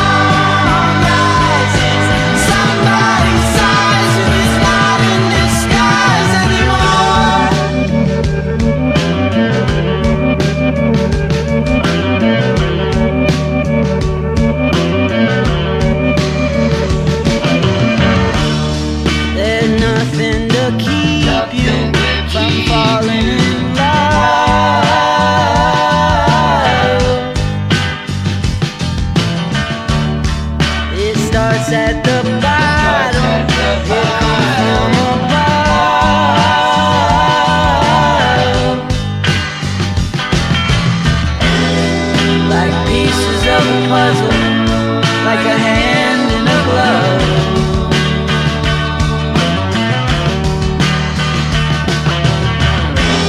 She gets dressed up like a pillow, so she's always in bed.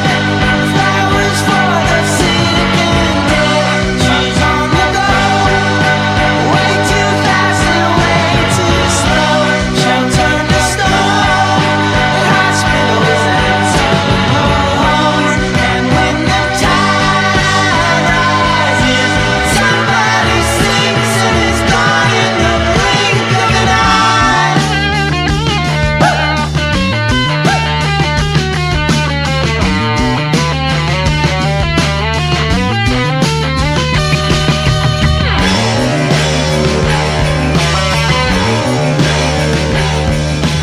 Somebody sleeps and it's gone in the blink of an eye. My heart is a bloom, shoots up through a stony ground, but there's no room, no space to rent in this town. You're out of luck, and the reason that you had to care, the traffic is stuck, and you're not moving anywhere. You thought you'd found a friend to take you out of this place, someone you can lend a hand in return for grace. It's a beautiful day. Sky falls, you feel like it's a beautiful day. So let it get away. You're on the road, but you've got no destination. You're in the mud, in a maze of her imagination. You love this town,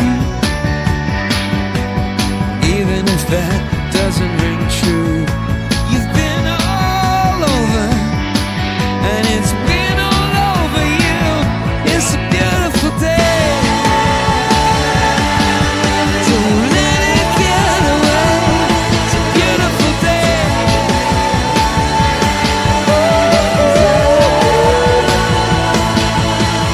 Touch me, take me to that other place. Teach me, I know I'm not a hopeless case.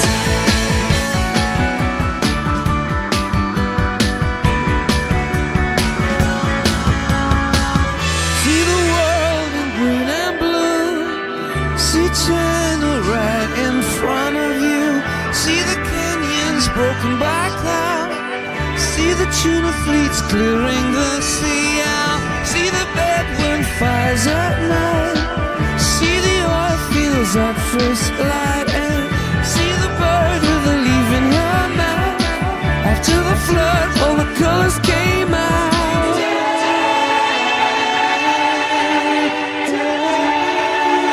It was a beautiful day. So let it get away. Beautiful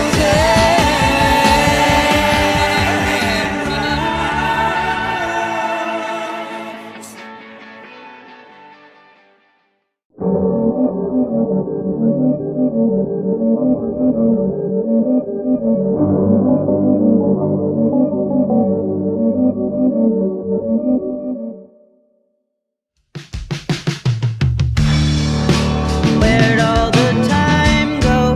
It's starting to fly.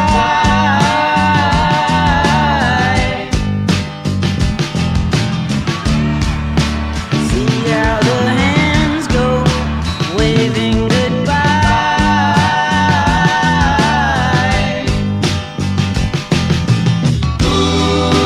No, I get so forgetful when I look in your eyes.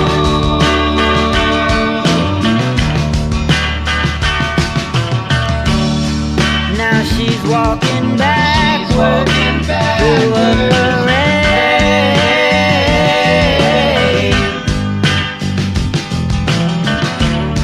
and I'm stuck in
starts at the bottom. He'll come from above.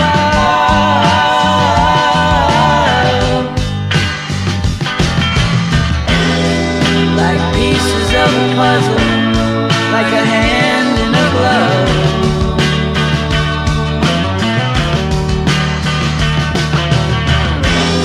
She gets dressed up like a pillow, so she's always in bed.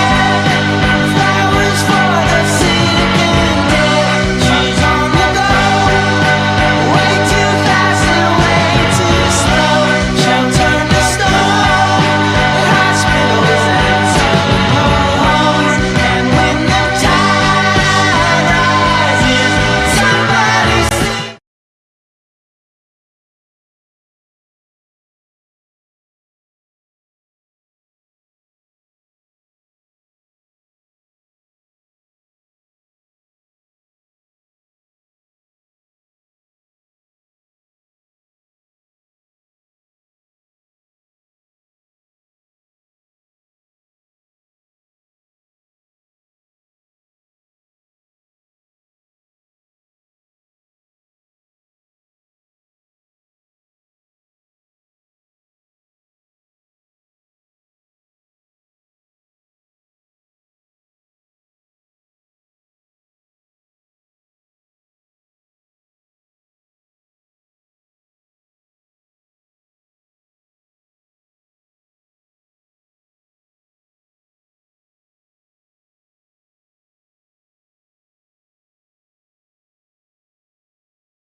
Welcome back from halftime, where Skyline has a 15-7 lead over the Falcons.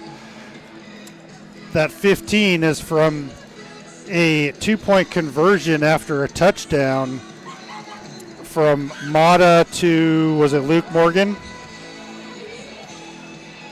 Sure. I want to say it was to Will Simon, but maybe it was to Luke. Yeah. So Skyline has an 8-point lead, and we're enjoying that the lead from Skyline. They played very well the first half.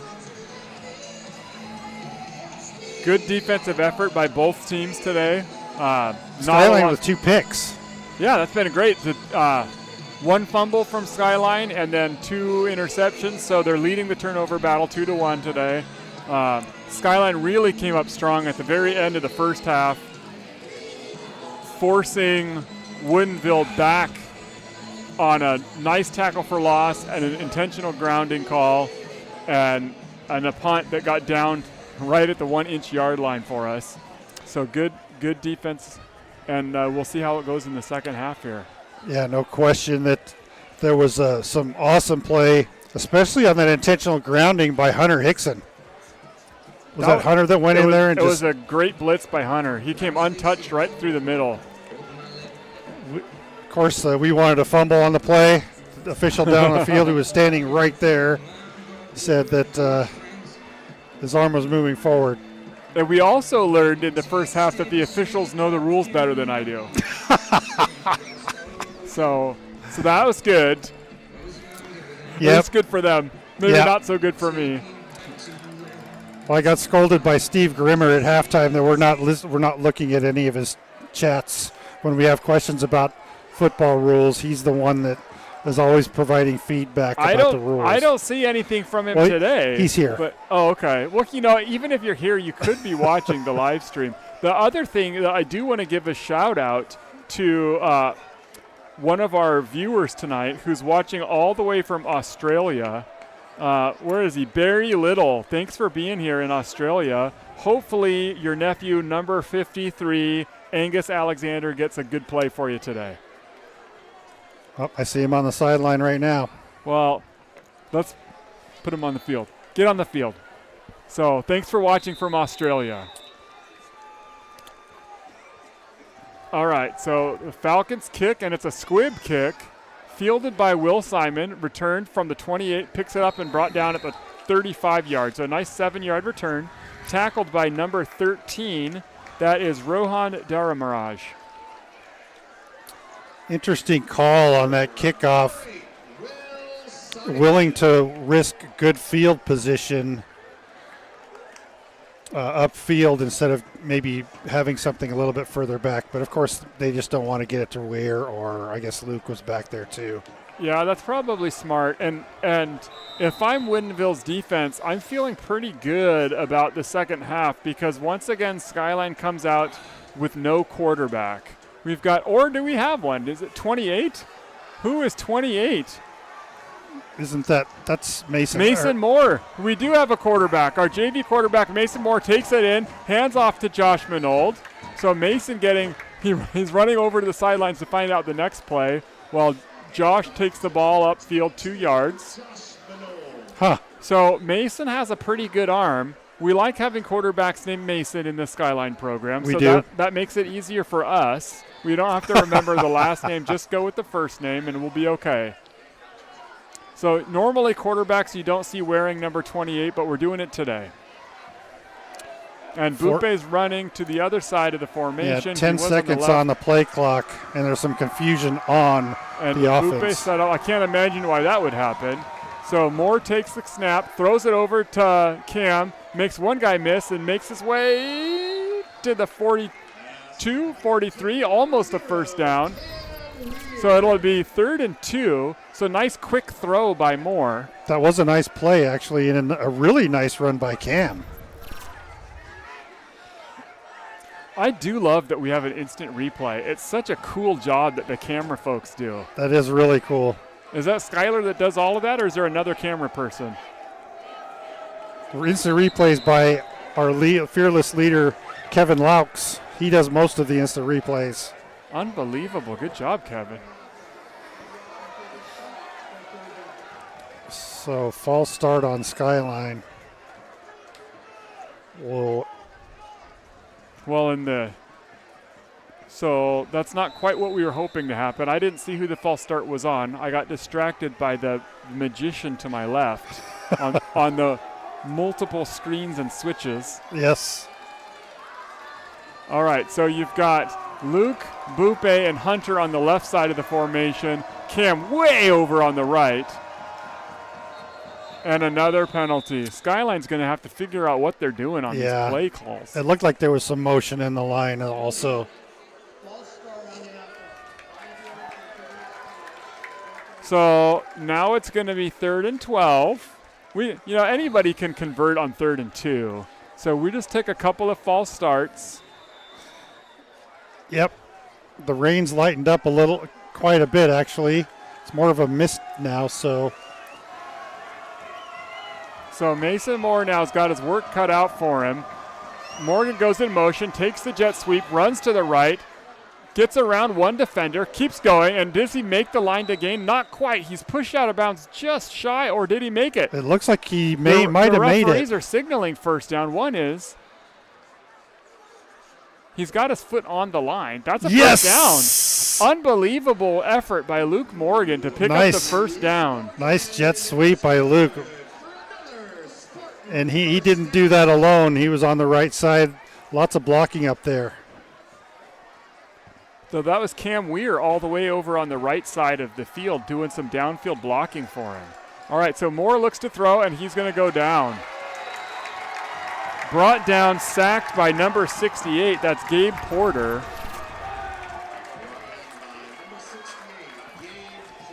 With Moore being in there kind of green and fresh, he's not going to be able to have as much time as he wants.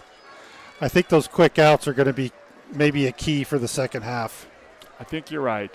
So Manold is kind of telling him where to go, making sure that everything's lined up correctly. Moore's trying to send the one guy in motion. The other receiver goes in motion. He's going to dump it off, tried to dump it off to Manold. It's swatted and falls incomplete. So now it's 3rd down and long for the Spartans.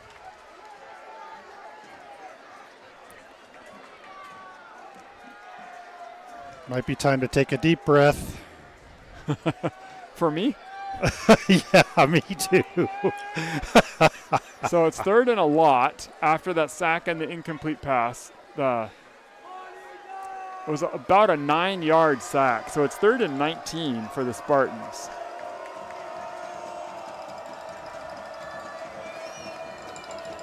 Handoff to Manold. Manold runs up the middle into a pile of guys, breaks 2 tackles, and is hit by 3, 4, 5, 6, 7 different Falcons. Finally pushed down. And the officials gave him plenty of time to break that last wall of Falcons. Pickup of about 6 yards. Interesting that they didn't whistle him before he actually went down. And now back to punt is none other than number 54, Jack Johnson. So Skyline unable to get anything done that time, and we'll have to punt. Unless Jack just takes it and runs with it, that'd be fun. So good snap and a super high spirally punt, not very deep. Bounces, did it hit a Skyline defender? I don't know if it did or not, but it falls out of bounds, rolls out of bounds.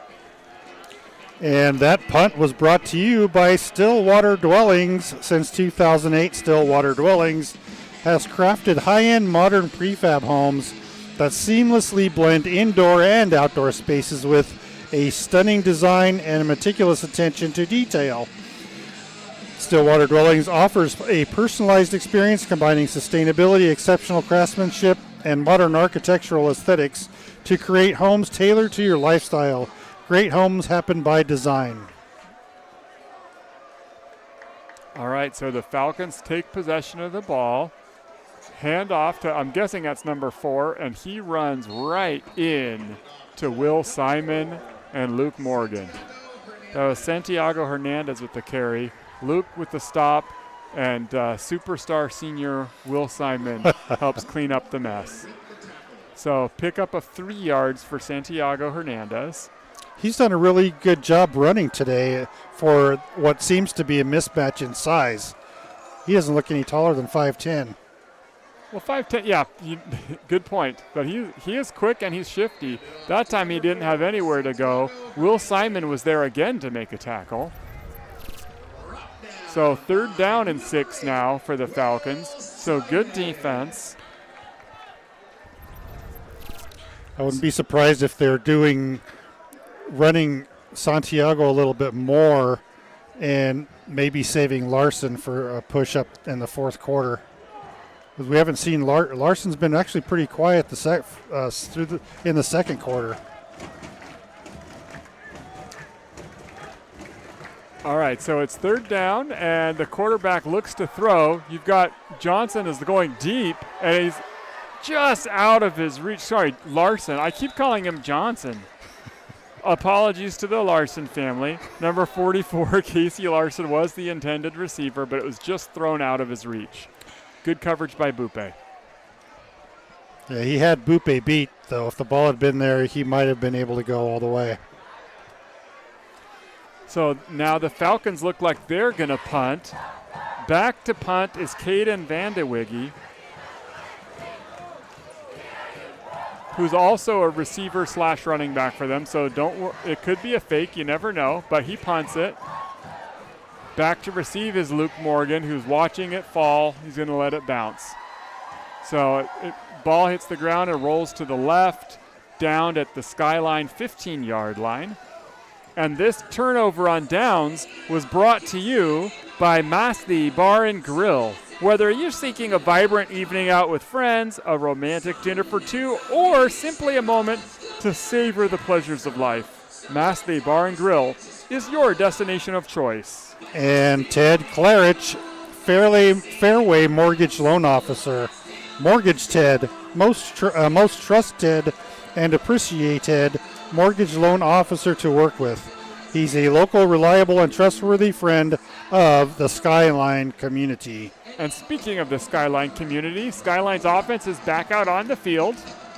It looks like we're going Wildcat this time. Josh Manold in at quarterback with Colin Champ behind him. So Josh takes it and runs up the gut. Tripped up by, is it 33? No, 68. Number 68 was able to grab his legs. That's Gabe Porter. Nice tackle by Gabe. Pickup of about 4 yards by Manold. So the Skyline coaching staff is going to have their work cut out for them if we're going to not be able to play with much of a quarterback in the second half. A lot of receivers out there, too. It might be fun to see if Manold can throw a screen pass over to Bupe because they're just stacking the box. Yep. But instead, Manold takes it, runs right, runs behind his right tackle. That's Zane Cueva, I think, is still playing right tackle. And Caleb McBride at right guard today, getting a good push for him. It's going to be 3rd down and about a foot. So nice run. Back-to-back runs by Manold. This time you've got 3 running backs in the backfield. You've got Manold, Champ, and someone else. Manold takes it and runs. He only needed to get about a foot. Did he make it? And he did. The referees are signaling to move the chains. And that 1st down is brought to you by Summit Oral Surgery. They proudly sponsor our Skyline community and Spartan football. They're our local specialists in wisdom teeth extractions, easy for me to say, and dental implants.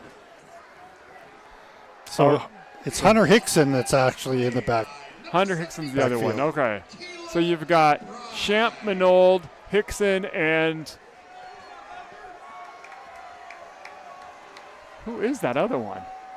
Is it? Oh, it's Will Simon. Okay, so Will Simon. So for my own reference, Will's the guy with the turf tape, the black turf tape, if I can't see his number. Got it. So Will's checking out. Mason Moore is checking back in at quarterback. No gain on that play. So Mason has a pretty good arm. I've seen him throw it 90 yards one time. I'm just kidding. Not quite 90 yards, but I bet he can throw it at least 40. So he's got a pretty decent arm. I'm probably underselling it. I bet he could throw it farther than that. Well, it's nice to see actually some of the defensive backs going. Broken play. So Mason thought he was going to have a running back. He didn't. He's hit, and he goes down. There's 2 flags down, one on the far side of the field where there's no action at all, and one right over next to where Moore was running. So that was unfortunate. It looked like Mason was looking to hand it off, and there was nobody there to take it, so he just scrambled right looking to make something out of it.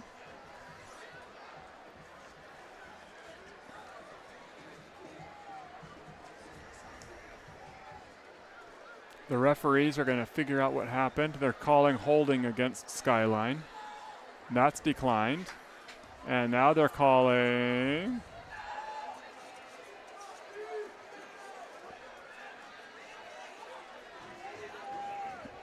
They're still figuring out their flags. Calling for a new football. That's what they're calling for. So the penalty was, it looks like, did they decline the penalty? They did. They took the loss of yardage instead of the penalty. So 3rd down and about 13-14 for Skyline. Moore still in at quarterback. Minold to his left. Calling out the coverage. Moore takes a snap, looking to throw it, dumps it off to Hunter Hickson, who's going to run. Oh, and another mouth guard goes down. Hunter Hickson was hit high. He lost his mouthpiece that time.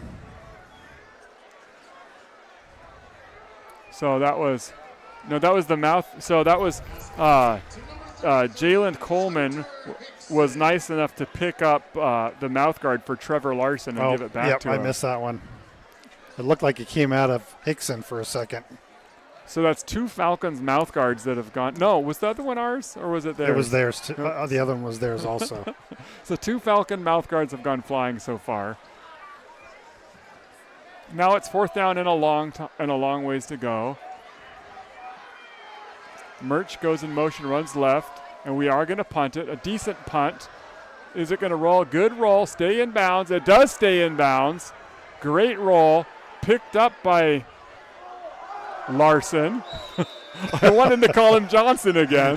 What is wrong with me?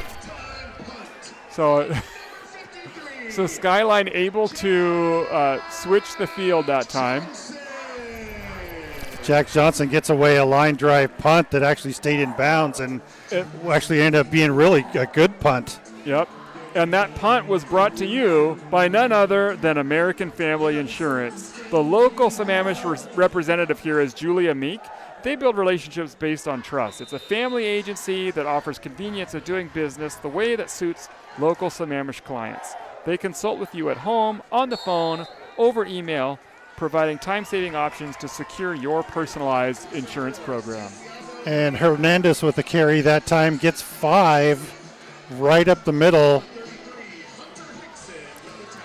And Hickson with the tackle. So 2nd down and 5. Fake handoff, dumped it off to number 2. That's Vandewigge. He makes his way to the left side of the field, almost out of bounds, brought down at about the Skyline 45. Brought down by number 5, Luke Morgan. Woodinville moving the chains. And moving no huddle and trying to get the ball snapped quickly. So the quarterback looks to throw, dumps it off again to Vandewigge. Tackled by Hunter Hickson. Vandewigge tried to get up and keep running like he hadn't touched the ground. Yeah. Hickson just holds on to him and says, "No, you're not going anywhere." I'm pretty sure that's what he said. Nice try, friend, but you're staying here. All right. So this time it's a throw back to Casey Larson. Makes one guy miss. He's going to go all the way to the end zone. So it's a touchdown for Casey Larson. That's 2 for him today. And that was just a missed tackle. 2 missed tackles. They dove at him and just missed.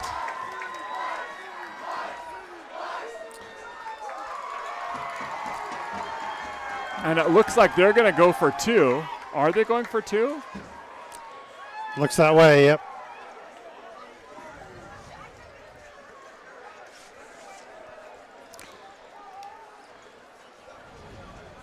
So they're going to try to tie it up here. Right now it's Skyline 15, Falcons 13. They're going to go for the 2-point conversion and the tie with approximately 1:15 left to play in the third quarter.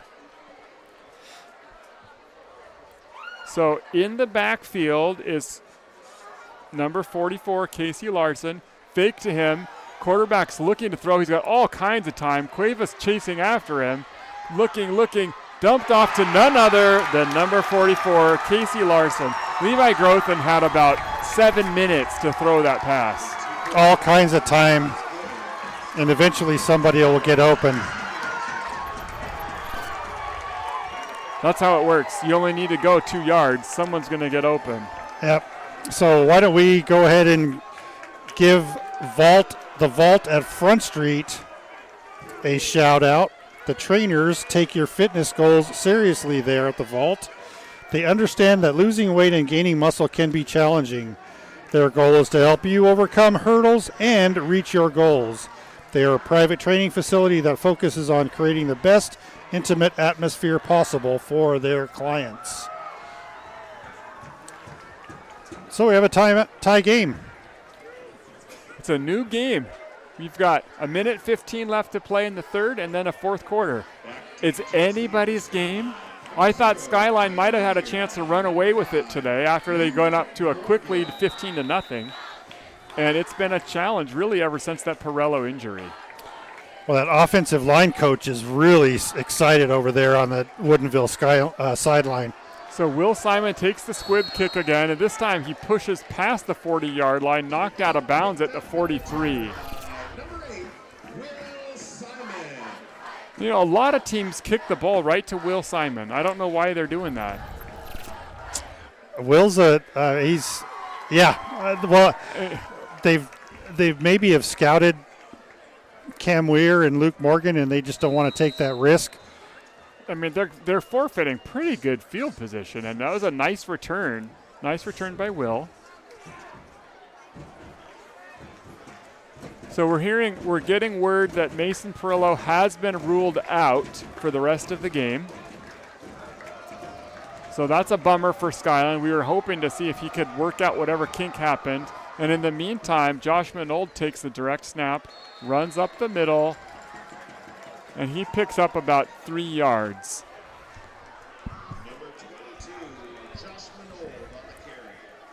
And Jacob Bowden comes up limping after that play. I don't know if someone stepped on his leg or what, but he's favoring that right foot.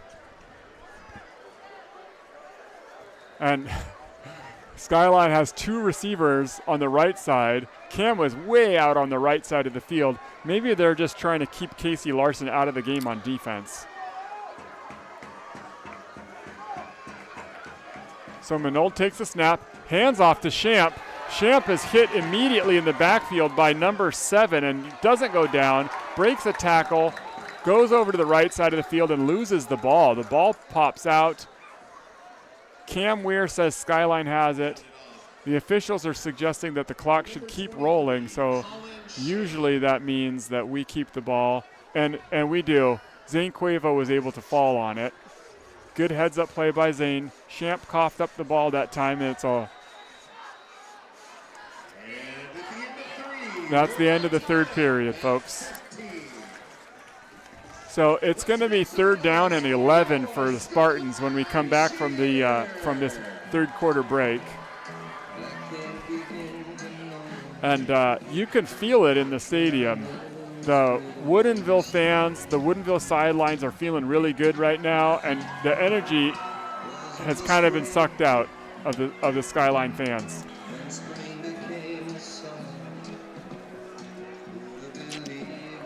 There's definitely a change in momentum, and losing Perillo has been Skyline's done a really good job trying to get the ball up the field, but really haven't tried anything further than the line of scrimmage to pass to. That's true. Now, if there's one thing that can get us back in it, it's Neil Diamond. And the fans are going crazy for little Sweet Caroline tonight. Yep, it's white out over on the other side on the home side. and all the students are dressed in white. Earlier in the game, that whole student section was all white. And there's actually some sitting in the, not in the student section, that are also dressed in white. So good turnout for Skyline tonight. And it's pink out for the Woodinville fans who are celebrating their version of Cancer Awareness Month.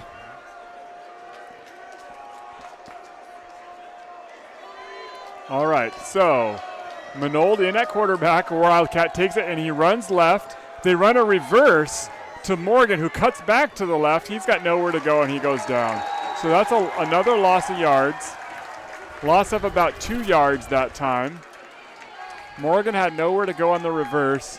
The Falcons might as well just put 10 guys in the box and have one safety just in case, because we really haven't attempted to do anything, as you said, Kyle, past the line of scrimmage.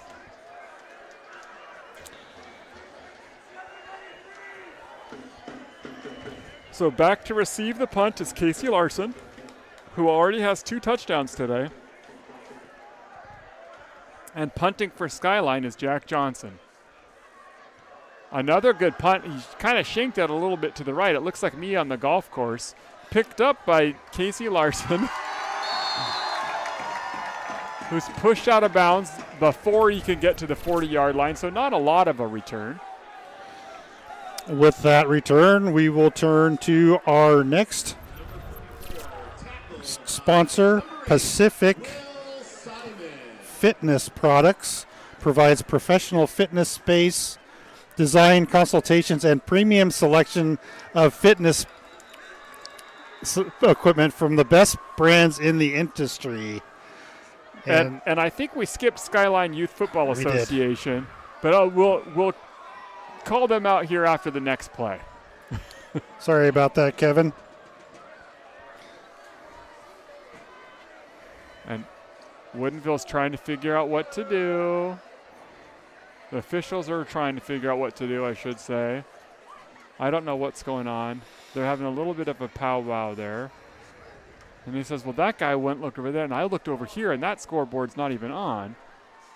Look at that scoreboard. They're looking at the scoreboard. They're probably going to tell him to turn that one off. We're having some challenges.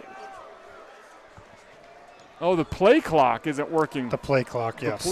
All right, so the play clock isn't working. That's the shot clock for those of you basketball fans out there.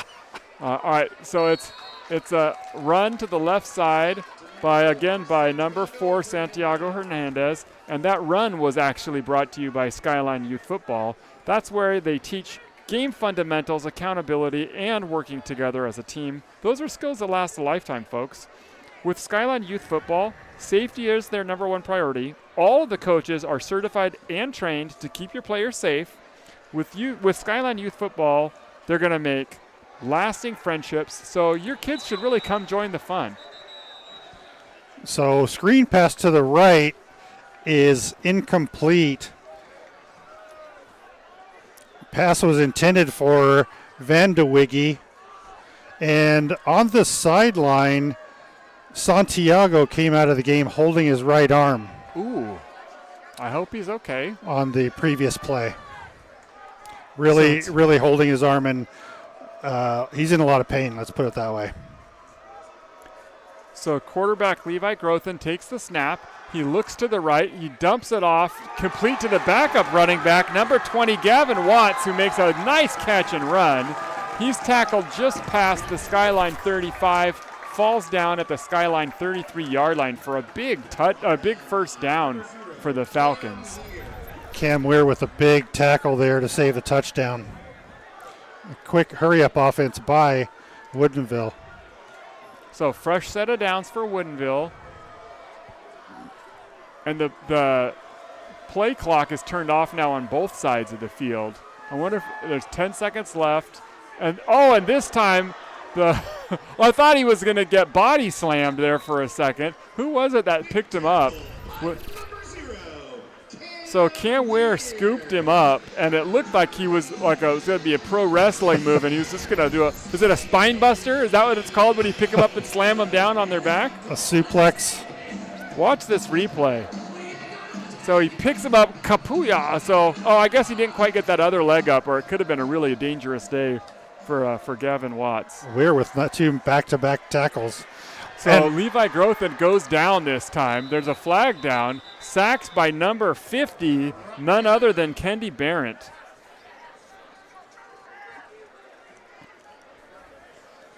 Huge defensive play by Skyline. So great play by Skyline's defense. Let's see what the penalty is. Jack Johnson playing very well on both sides of the ball. And in special teams today. So Skyline's declining the penalty, taking the sack instead of a hold, which is a smart play since it was about a 10-yard sack. So they get the benefit of the loss of down. So now it's third and a lot, third and about 20 for the Falcons. Gavin Watts is in at running back. Levi Grothin, the quarterback. Watch out for number 44. Oh! Encroachment by Kendi, I think. Yep. Kendi wanted back-to-back sacks, but you can't do that. You can't do that. But it's still third down. 3rd and 15 now for the Falcons. 9:03 left to play in the game. We still have a tie game.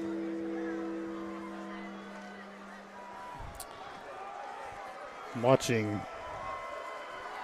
All right, so watch. You got 3 receivers on the left. Quarterback fakes the handoff, looking to throw, looking, has plenty of time. Dumps it off to number 14, makes a guy miss, and he's brought down from behind by Hunter Hickson. 14 is Owen Milnes. So nice catch and run by the Falcons. Falcons really able to move the ball, and the quarterback has all kinds of time.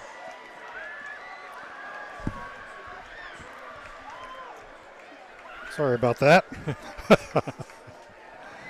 All right, so it's 1st and goal. Ball spotted right at the 10-yard line. And they're going with 4 running backs this time. And the running backs decide to all go somewhere else. I don't know what they're doing. 44 takes the Wildcat, and he's going to go into the end zone. So some showmanship and some interesting play calling and confusion by the Skyline defense from the offensive shifts that they did there. And Casey Larson gets his 3rd touchdown of the game. I think the Skyline defense is getting kind of worn out with a couple of 3-and-outs by the Skyline offense, and we might be seeing a little bit of a wariness on the defense. So the kick is up and in. So Woodinville starts the game behind by 15, and now they're up by 7. So a 22-point in a row by the Falcons. Unanswered, yes. And the rains are really coming down now. Well, let's go into another one of our sponsors, Upkeep Us LLC. If you're in need of an expert in carpet, tile, or upholstery cleaning services, then look no further. Their expert technicians use advanced equipment and techniques to help deep clean, sanitize, remove tough stains, allergens, and dirt, leaving your carpets and air in your home or business looking and feeling fresh and clean. Upkeep Us, clean carpets, clean living. And thank you to La Casita. They are serving the Issaquah and Sammamish community for over 30 years with handcrafted foods and made-from-scratch cocktails. Mexican food lovers can savor the flavor of authentic dishes that bring south of the border to the beautiful city of Sammamish.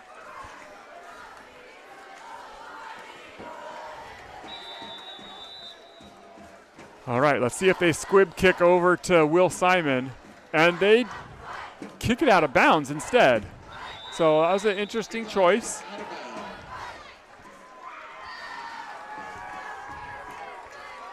So the Spartans are going to take the ball at about the 40. I believe that's how that works. When the kickoff goes out of bounds.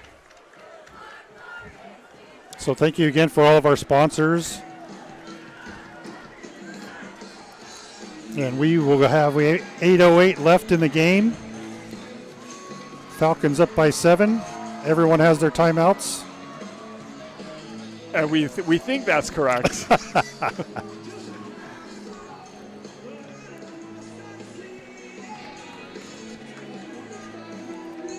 So Skyline has kept Casey Larson out of the game defensively.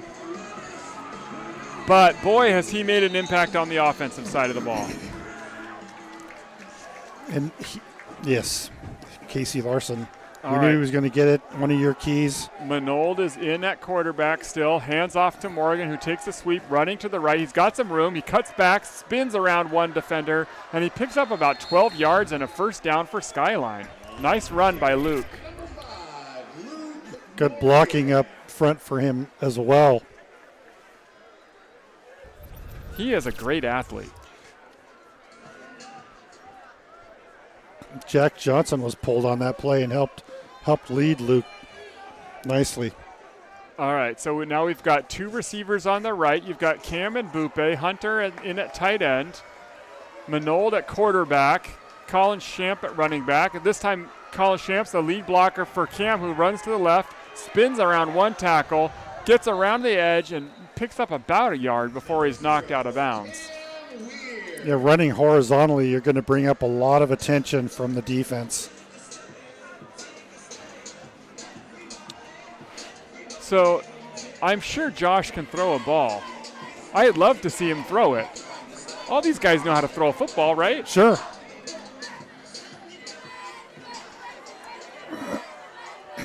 So Josh is calling the plays out there, directing traffic.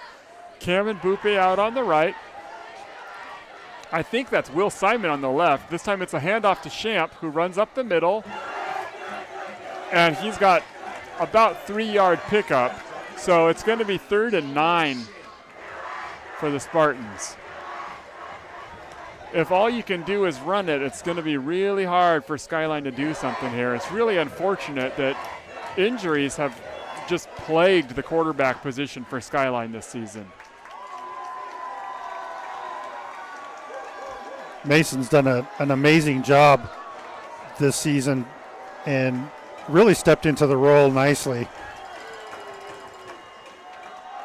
So Manold fakes the handoff to Champ and runs it himself. He goes left, almost made the line to gain. He's pushed out of bounds at about the 45-yard line. So it's going to be 4th and 2.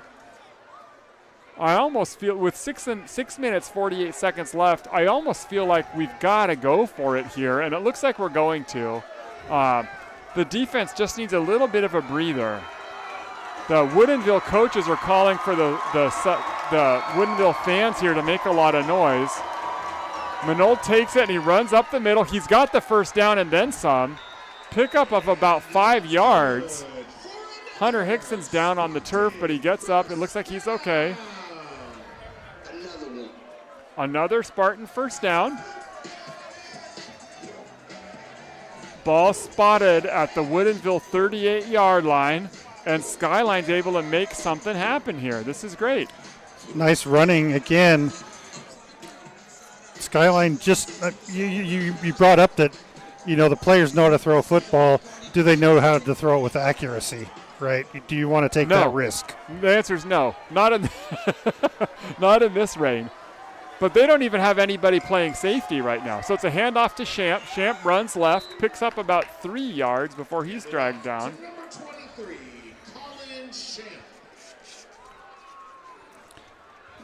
So we're giving him a couple of different looks. And Champ had about 70 yards last week, if I recall. So he can run.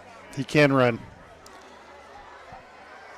And it's nice to give Manold a little bit of a break. But guess who else is giving Manold a break?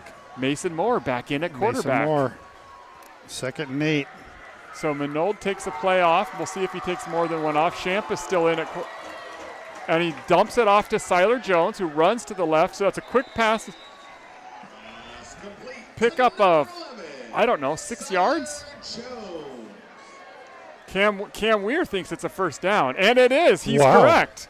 Good call, Cam. Good call, Cam. I didn't think he made it, and I'm glad I'm wrong. Just enough. All right, so Moore's back in at quarterback. Manold is in. He's to his left. Now he's moving to the right. You've got Weir and Bupe on the right. Jones, and I'm guessing that's Morgan on the left. Handoff to Minold, who runs up. He's going to go, folks. He's all the way into the end zone for a touchdown, Spartans. Too easy for Minold. You know, you throw one pass, you soften it up. Is there a flag? Are you pointing at a flag? Oh, my goodness. There's a flag right over by the yard marker, by the down marker.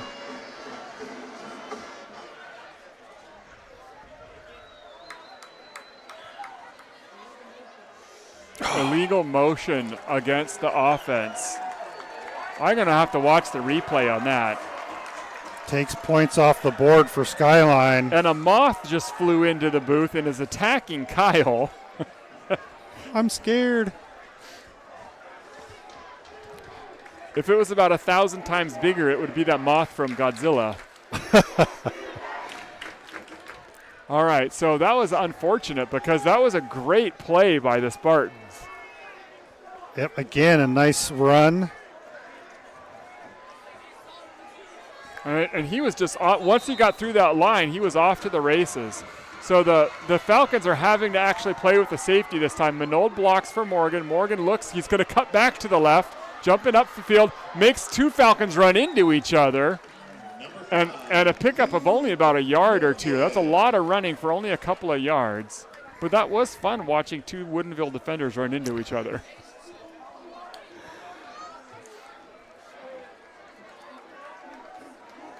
Moore comes back in as quarterback. And we've got, is it only second down? Okay, so you got two receivers on the far, far right side of the formation on the field. Moore takes the hand, or the bug Snap. flew into my head, thank you. The moth is attacking me now. It flew right into the side of my head. just as Mason Moore was taking the snap. All right, so I missed that call. It was handed off to Minold, who went left and out of bounds for no gain. So now it's 3rd and 10 for the Spartans.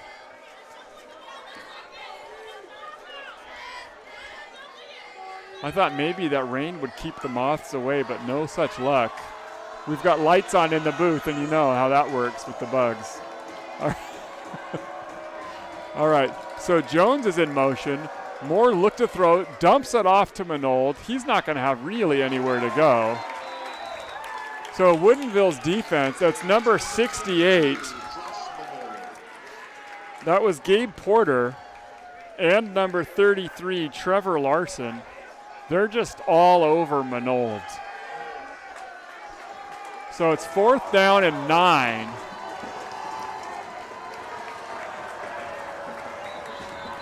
And Skyline's going to call timeout, trying to figure out, are we going to try to convert this 4th and 9, or are we going to see if Sean Lee can kick this field goal?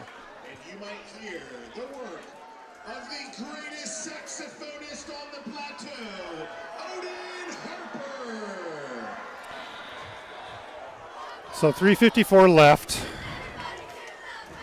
Even if it's a 4th and 8, and Skyline's offense playing not at their optimal level. I mean, you let Sean Lee kick it and hope you're going to get the ball back with the defense. Woodinville's offense is running on all cylinders right now. The defense is on Skyline's probably pretty tired and maybe a little soft. So you're suggesting we go for it? I'm suggesting we go for it. I like it. I like it. And you know what? The Woodinville fans and team are really excited that we're going for it. I think that we should convert here. So Moore takes the snap, fakes the handoff. It's a play action. He looks. He throws it deep. Almost caught, almost picked off. Pass was intended for Luke Morgan. Tipped by number 24. Or 25? Was it 25? 24. 24. Naur Elgahari. Sorry if I mispronounced that, but great play by the defender there. Almost picked up after it was deflected by Luke, but it falls incomplete. So now the Falcons take possession of the ball. Ball spotted at their 25-yard line. 3 minutes, 47 seconds left to play, and Skyline's going to have to get a turnover on downs quick here. Well, Skyline really their offensive line did a great job blocking for Moore and gave him a lot of time for that play to develop. So Hickson tries to blitz that time, and instead, Zane Cueva throws the running back to the ground. He said, no, you're not going to run in my house.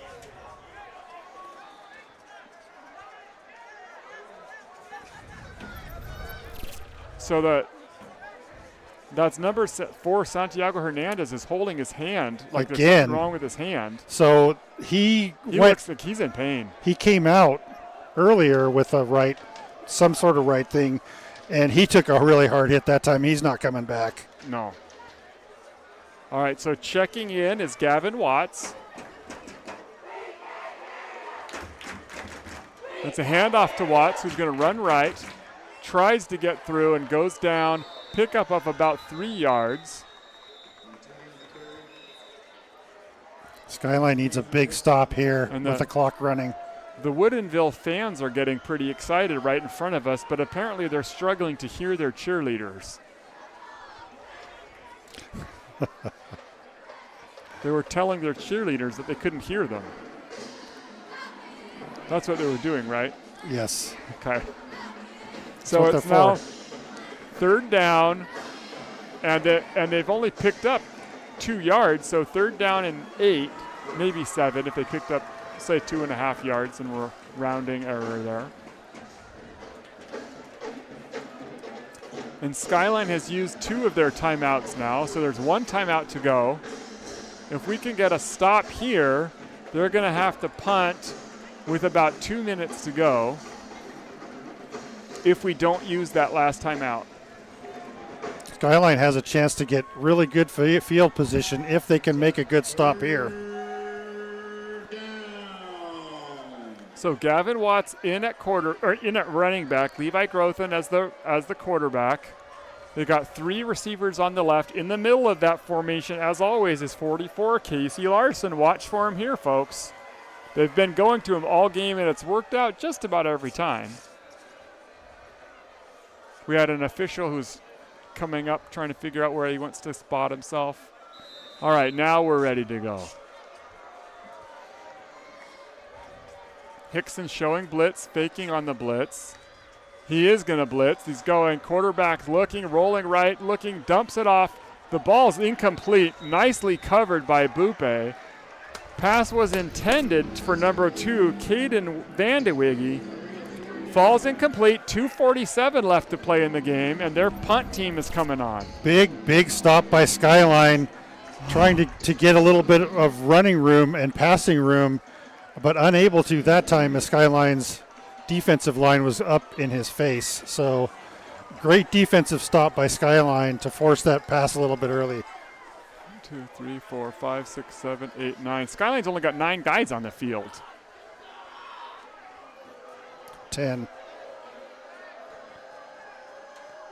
So it's a good punt. Morgan's going to let it roll, probably wisely. If we had all of our team on there. 1, 2, 3, 4, 5, 6. Okay. Yeah, I don't know what happened. We didn't have our whole team out there. Luke was forced to let the punt roll. 2:36 left to play, and we've got 75 yards to go. So if we score the touchdown, do we go for the kick to tie it and force overtime, or do we try to go for the win? If you tie, then it goes to the sudden death type playoff thing. Correct. Right now, I don't think I want that. Yeah, that's a tough call. I'd say we just go for it. Go for the win. That's what I'd say in this situation. Now, of course, we still have 75 yards to get there first. True. So maybe we should do that first. All right. So Mason Moore in at quarterback. Minold to his left. 2 receivers left, 2 on the right. Jones goes in motion, so now it's 3 receivers on the right. You got Jones, Bupe, and Weir on the left. It's a dump off over to Bupe. He stiff arms one guy and pushed out of bounds. So it's about a 3-yard pickup. It should be a clock stop, so that's nice for us. No need to use a timeout. Look at that stiff arm. They ran right at Lawson that time, and he was the one that finished off the play.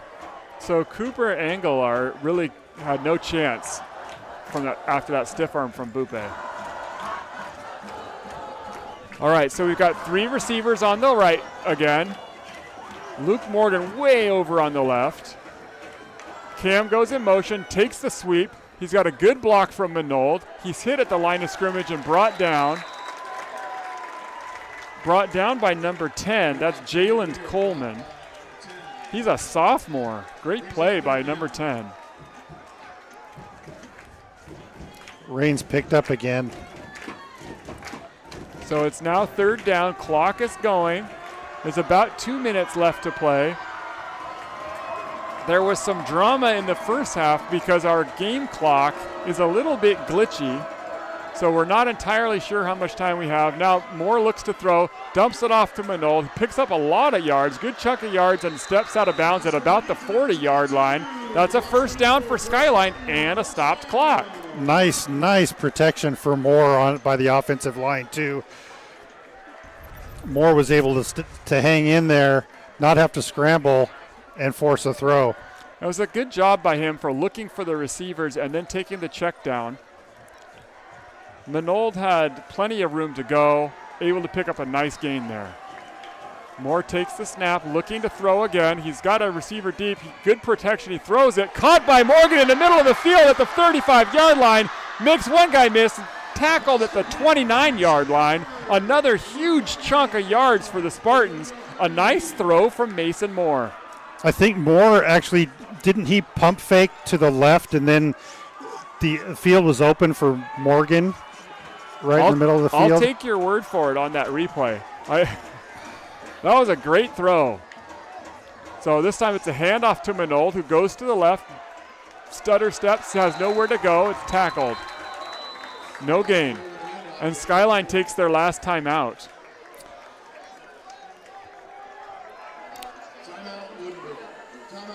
Okay. So Woodinville wasn't prepared at all for the passing game. No, they weren't. That was good for us for throwing it.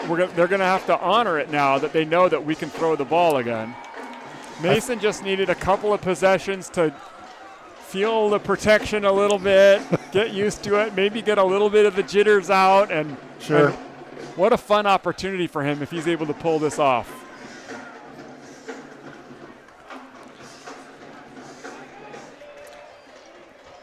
Sadly, the defensive line didn't open up for Manold like you would think it would have. Again, Woodinville is prepared for the run very well. All right, so teams are taking the field again. Skyline is sending 3 receivers to the right side. You've got Cam, Bupe, and Siler Jones. On the left side, you've got, I can't read the number from here, but I'm guessing it's Luke. I don't know who else it would be. Yeah. Moore at the quarterback position and Manold just to his left. Takes the snap, looking to throw. Throws it deep, a nicely thrown ball intended for Weir.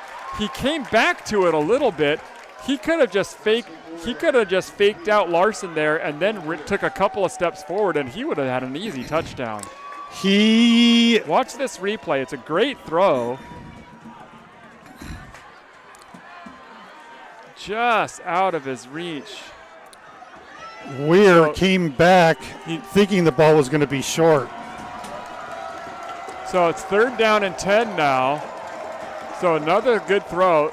Dumped off this time to Siler Jones, who makes his way about 5-6 yards before he's pushed out of bounds. So Skyline takes the quick gain.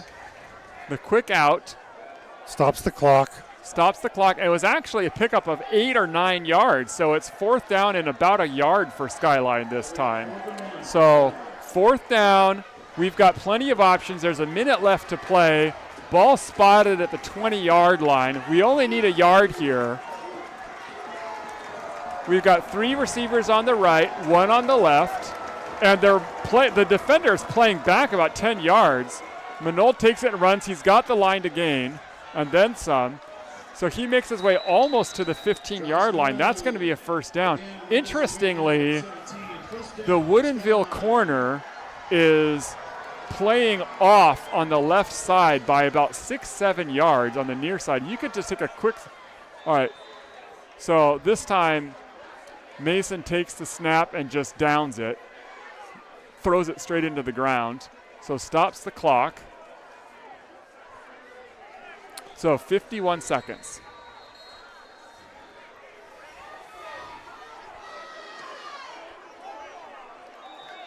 What? He took a knee, it looks like, instead of throwing it, instead of spiking it.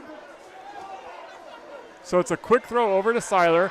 He makes one guy miss. He's going to go in. I thought he was going to make it. I didn't see the other defender there. He's pushed out of bounds at about the 4 or 5. It's going to be first and goal for the Spartans. 38 seconds left to play. Ball is spotted at the 4-yard line. Nice recovery by Moore on a bad snap. Got the ball quickly out to that ball Seiler. rolled to him. This time it's a direct snap to Manold, who runs. Is he into the end zone? Cam says he is. It is a touchdown! Unbelievable drive by the Spartans. Josh Manold would not be denied. There's no flags down. I looked twice. That's a touchdown for the Spartans. This is exciting. Touchdown Josh Manold on the run on a Wildcat. And you know what? Superstar senior Josh Manold. Yes. Good blocking up front. And that touchdown was brought to you by Medford, Oregon. So Skyline with a big decision here.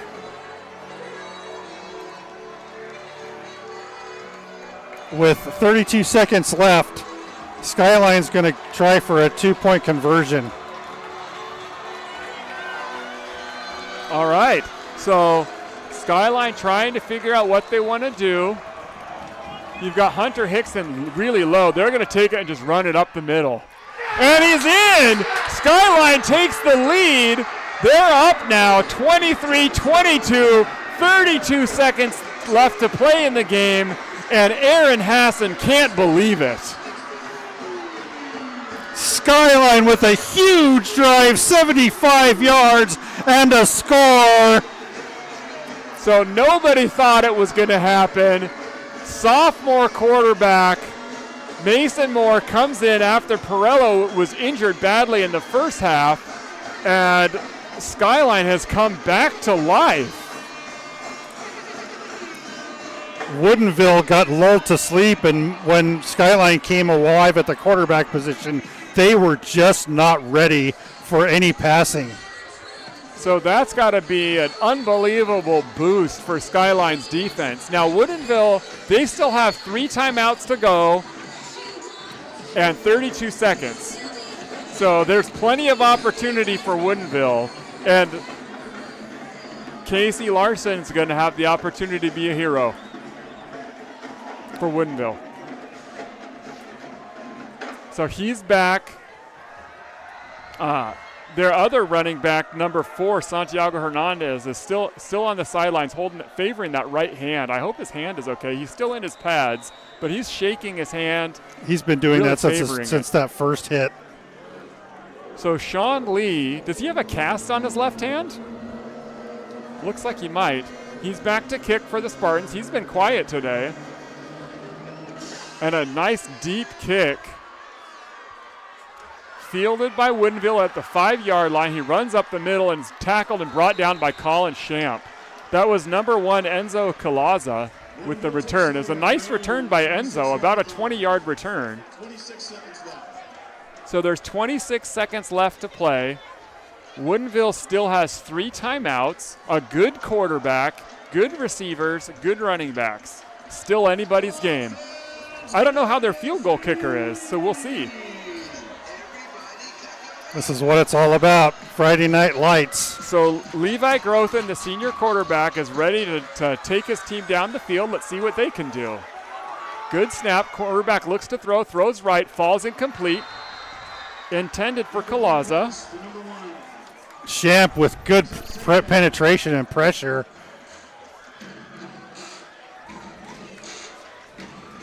Actually, that was Josh Manold running in and pressuring the quarterback. Grothin had to get rid of that ball a lot quicker. So we got Manold in as a linebacker. Well, and he's played a lot of linebacker, and I'm sure he's just excited. It is senior night. Quarterback looks to throw, airs it out deep, intended for number 14, just out of his reach. That was Owen Milnes. So third down for the Falcons, 3rd and 10. You know, it's 2 down territory as well. That obviously they're not going to kick it. 17 seconds left.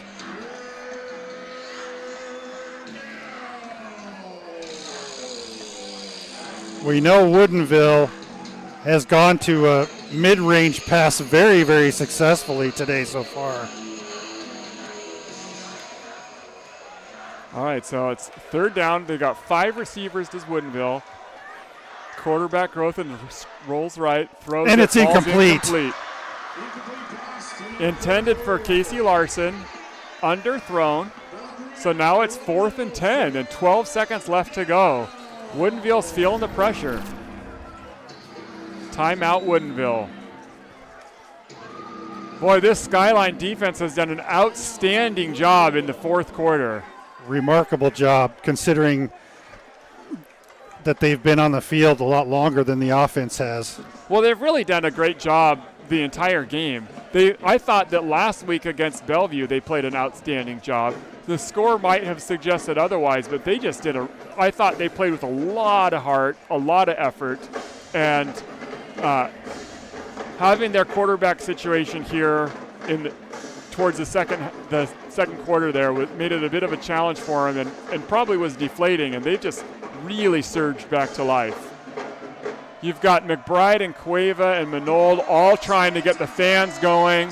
The fans are reacting now. This will be a great victory for Skyline.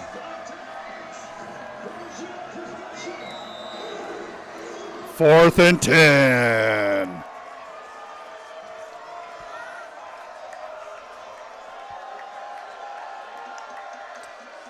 So Grothin looks to throw, pressured by Cueva, deep throw. There's no way he could have caught that, way out of his reach. That's a turnover on downs, 5 seconds left to go. And Skyline's going to take this one. Skyline takes the victory. Wow, what a game. A very exciting game. We can finally breathe. There's a flag down. There's a flag down on just about the 40-yard line, 41-yard line. I hope we've got a replay of this because it looked like that ball was thrown about 10 yards too far. Turnover on downs, first down. They pick up the flag. It's a good no call. I don't know what it was going to be, but it was a good no call. Skyline pulls out the victory with seconds to go. So we survived the rain. We survived being attacked by moths. We survived an injured quarterback. And what an amazing performance by Skyline and Super Seniors all over the stat. And who else but Josh Manold taking the Wildcat snap. Weir with a backflip. What a great way to finish their home game, the last home game of their senior season, with a nice come-from-behind victory. Congratulations to the Spartan team. Really outstanding coaching job, keeping the players in the game the whole time and just battling all the way through to the end. And everybody's chipped in. There wasn't a soul out there on the field today who didn't chip in on offense and defense, not giving up and keeping up the faith. So, next week we will be at Mount Si visiting the Wildcats on Friday. For the quarterback club, Kyle Enns along with Jim Holman on the mic, Kevin Laux, producer extraordinaire, Dylan Levitt. Who else did we have over there tonight? Justice Montgomery. Skylar ends on the field with an outstanding field play and video from the field. We've just got nothing bad to say about any of the staff here. Thank you all for joining us, and we'll see you next week at Mount Si. 7 p.m. next week, folks. Be there. Thanks, everybody. Have a great weekend.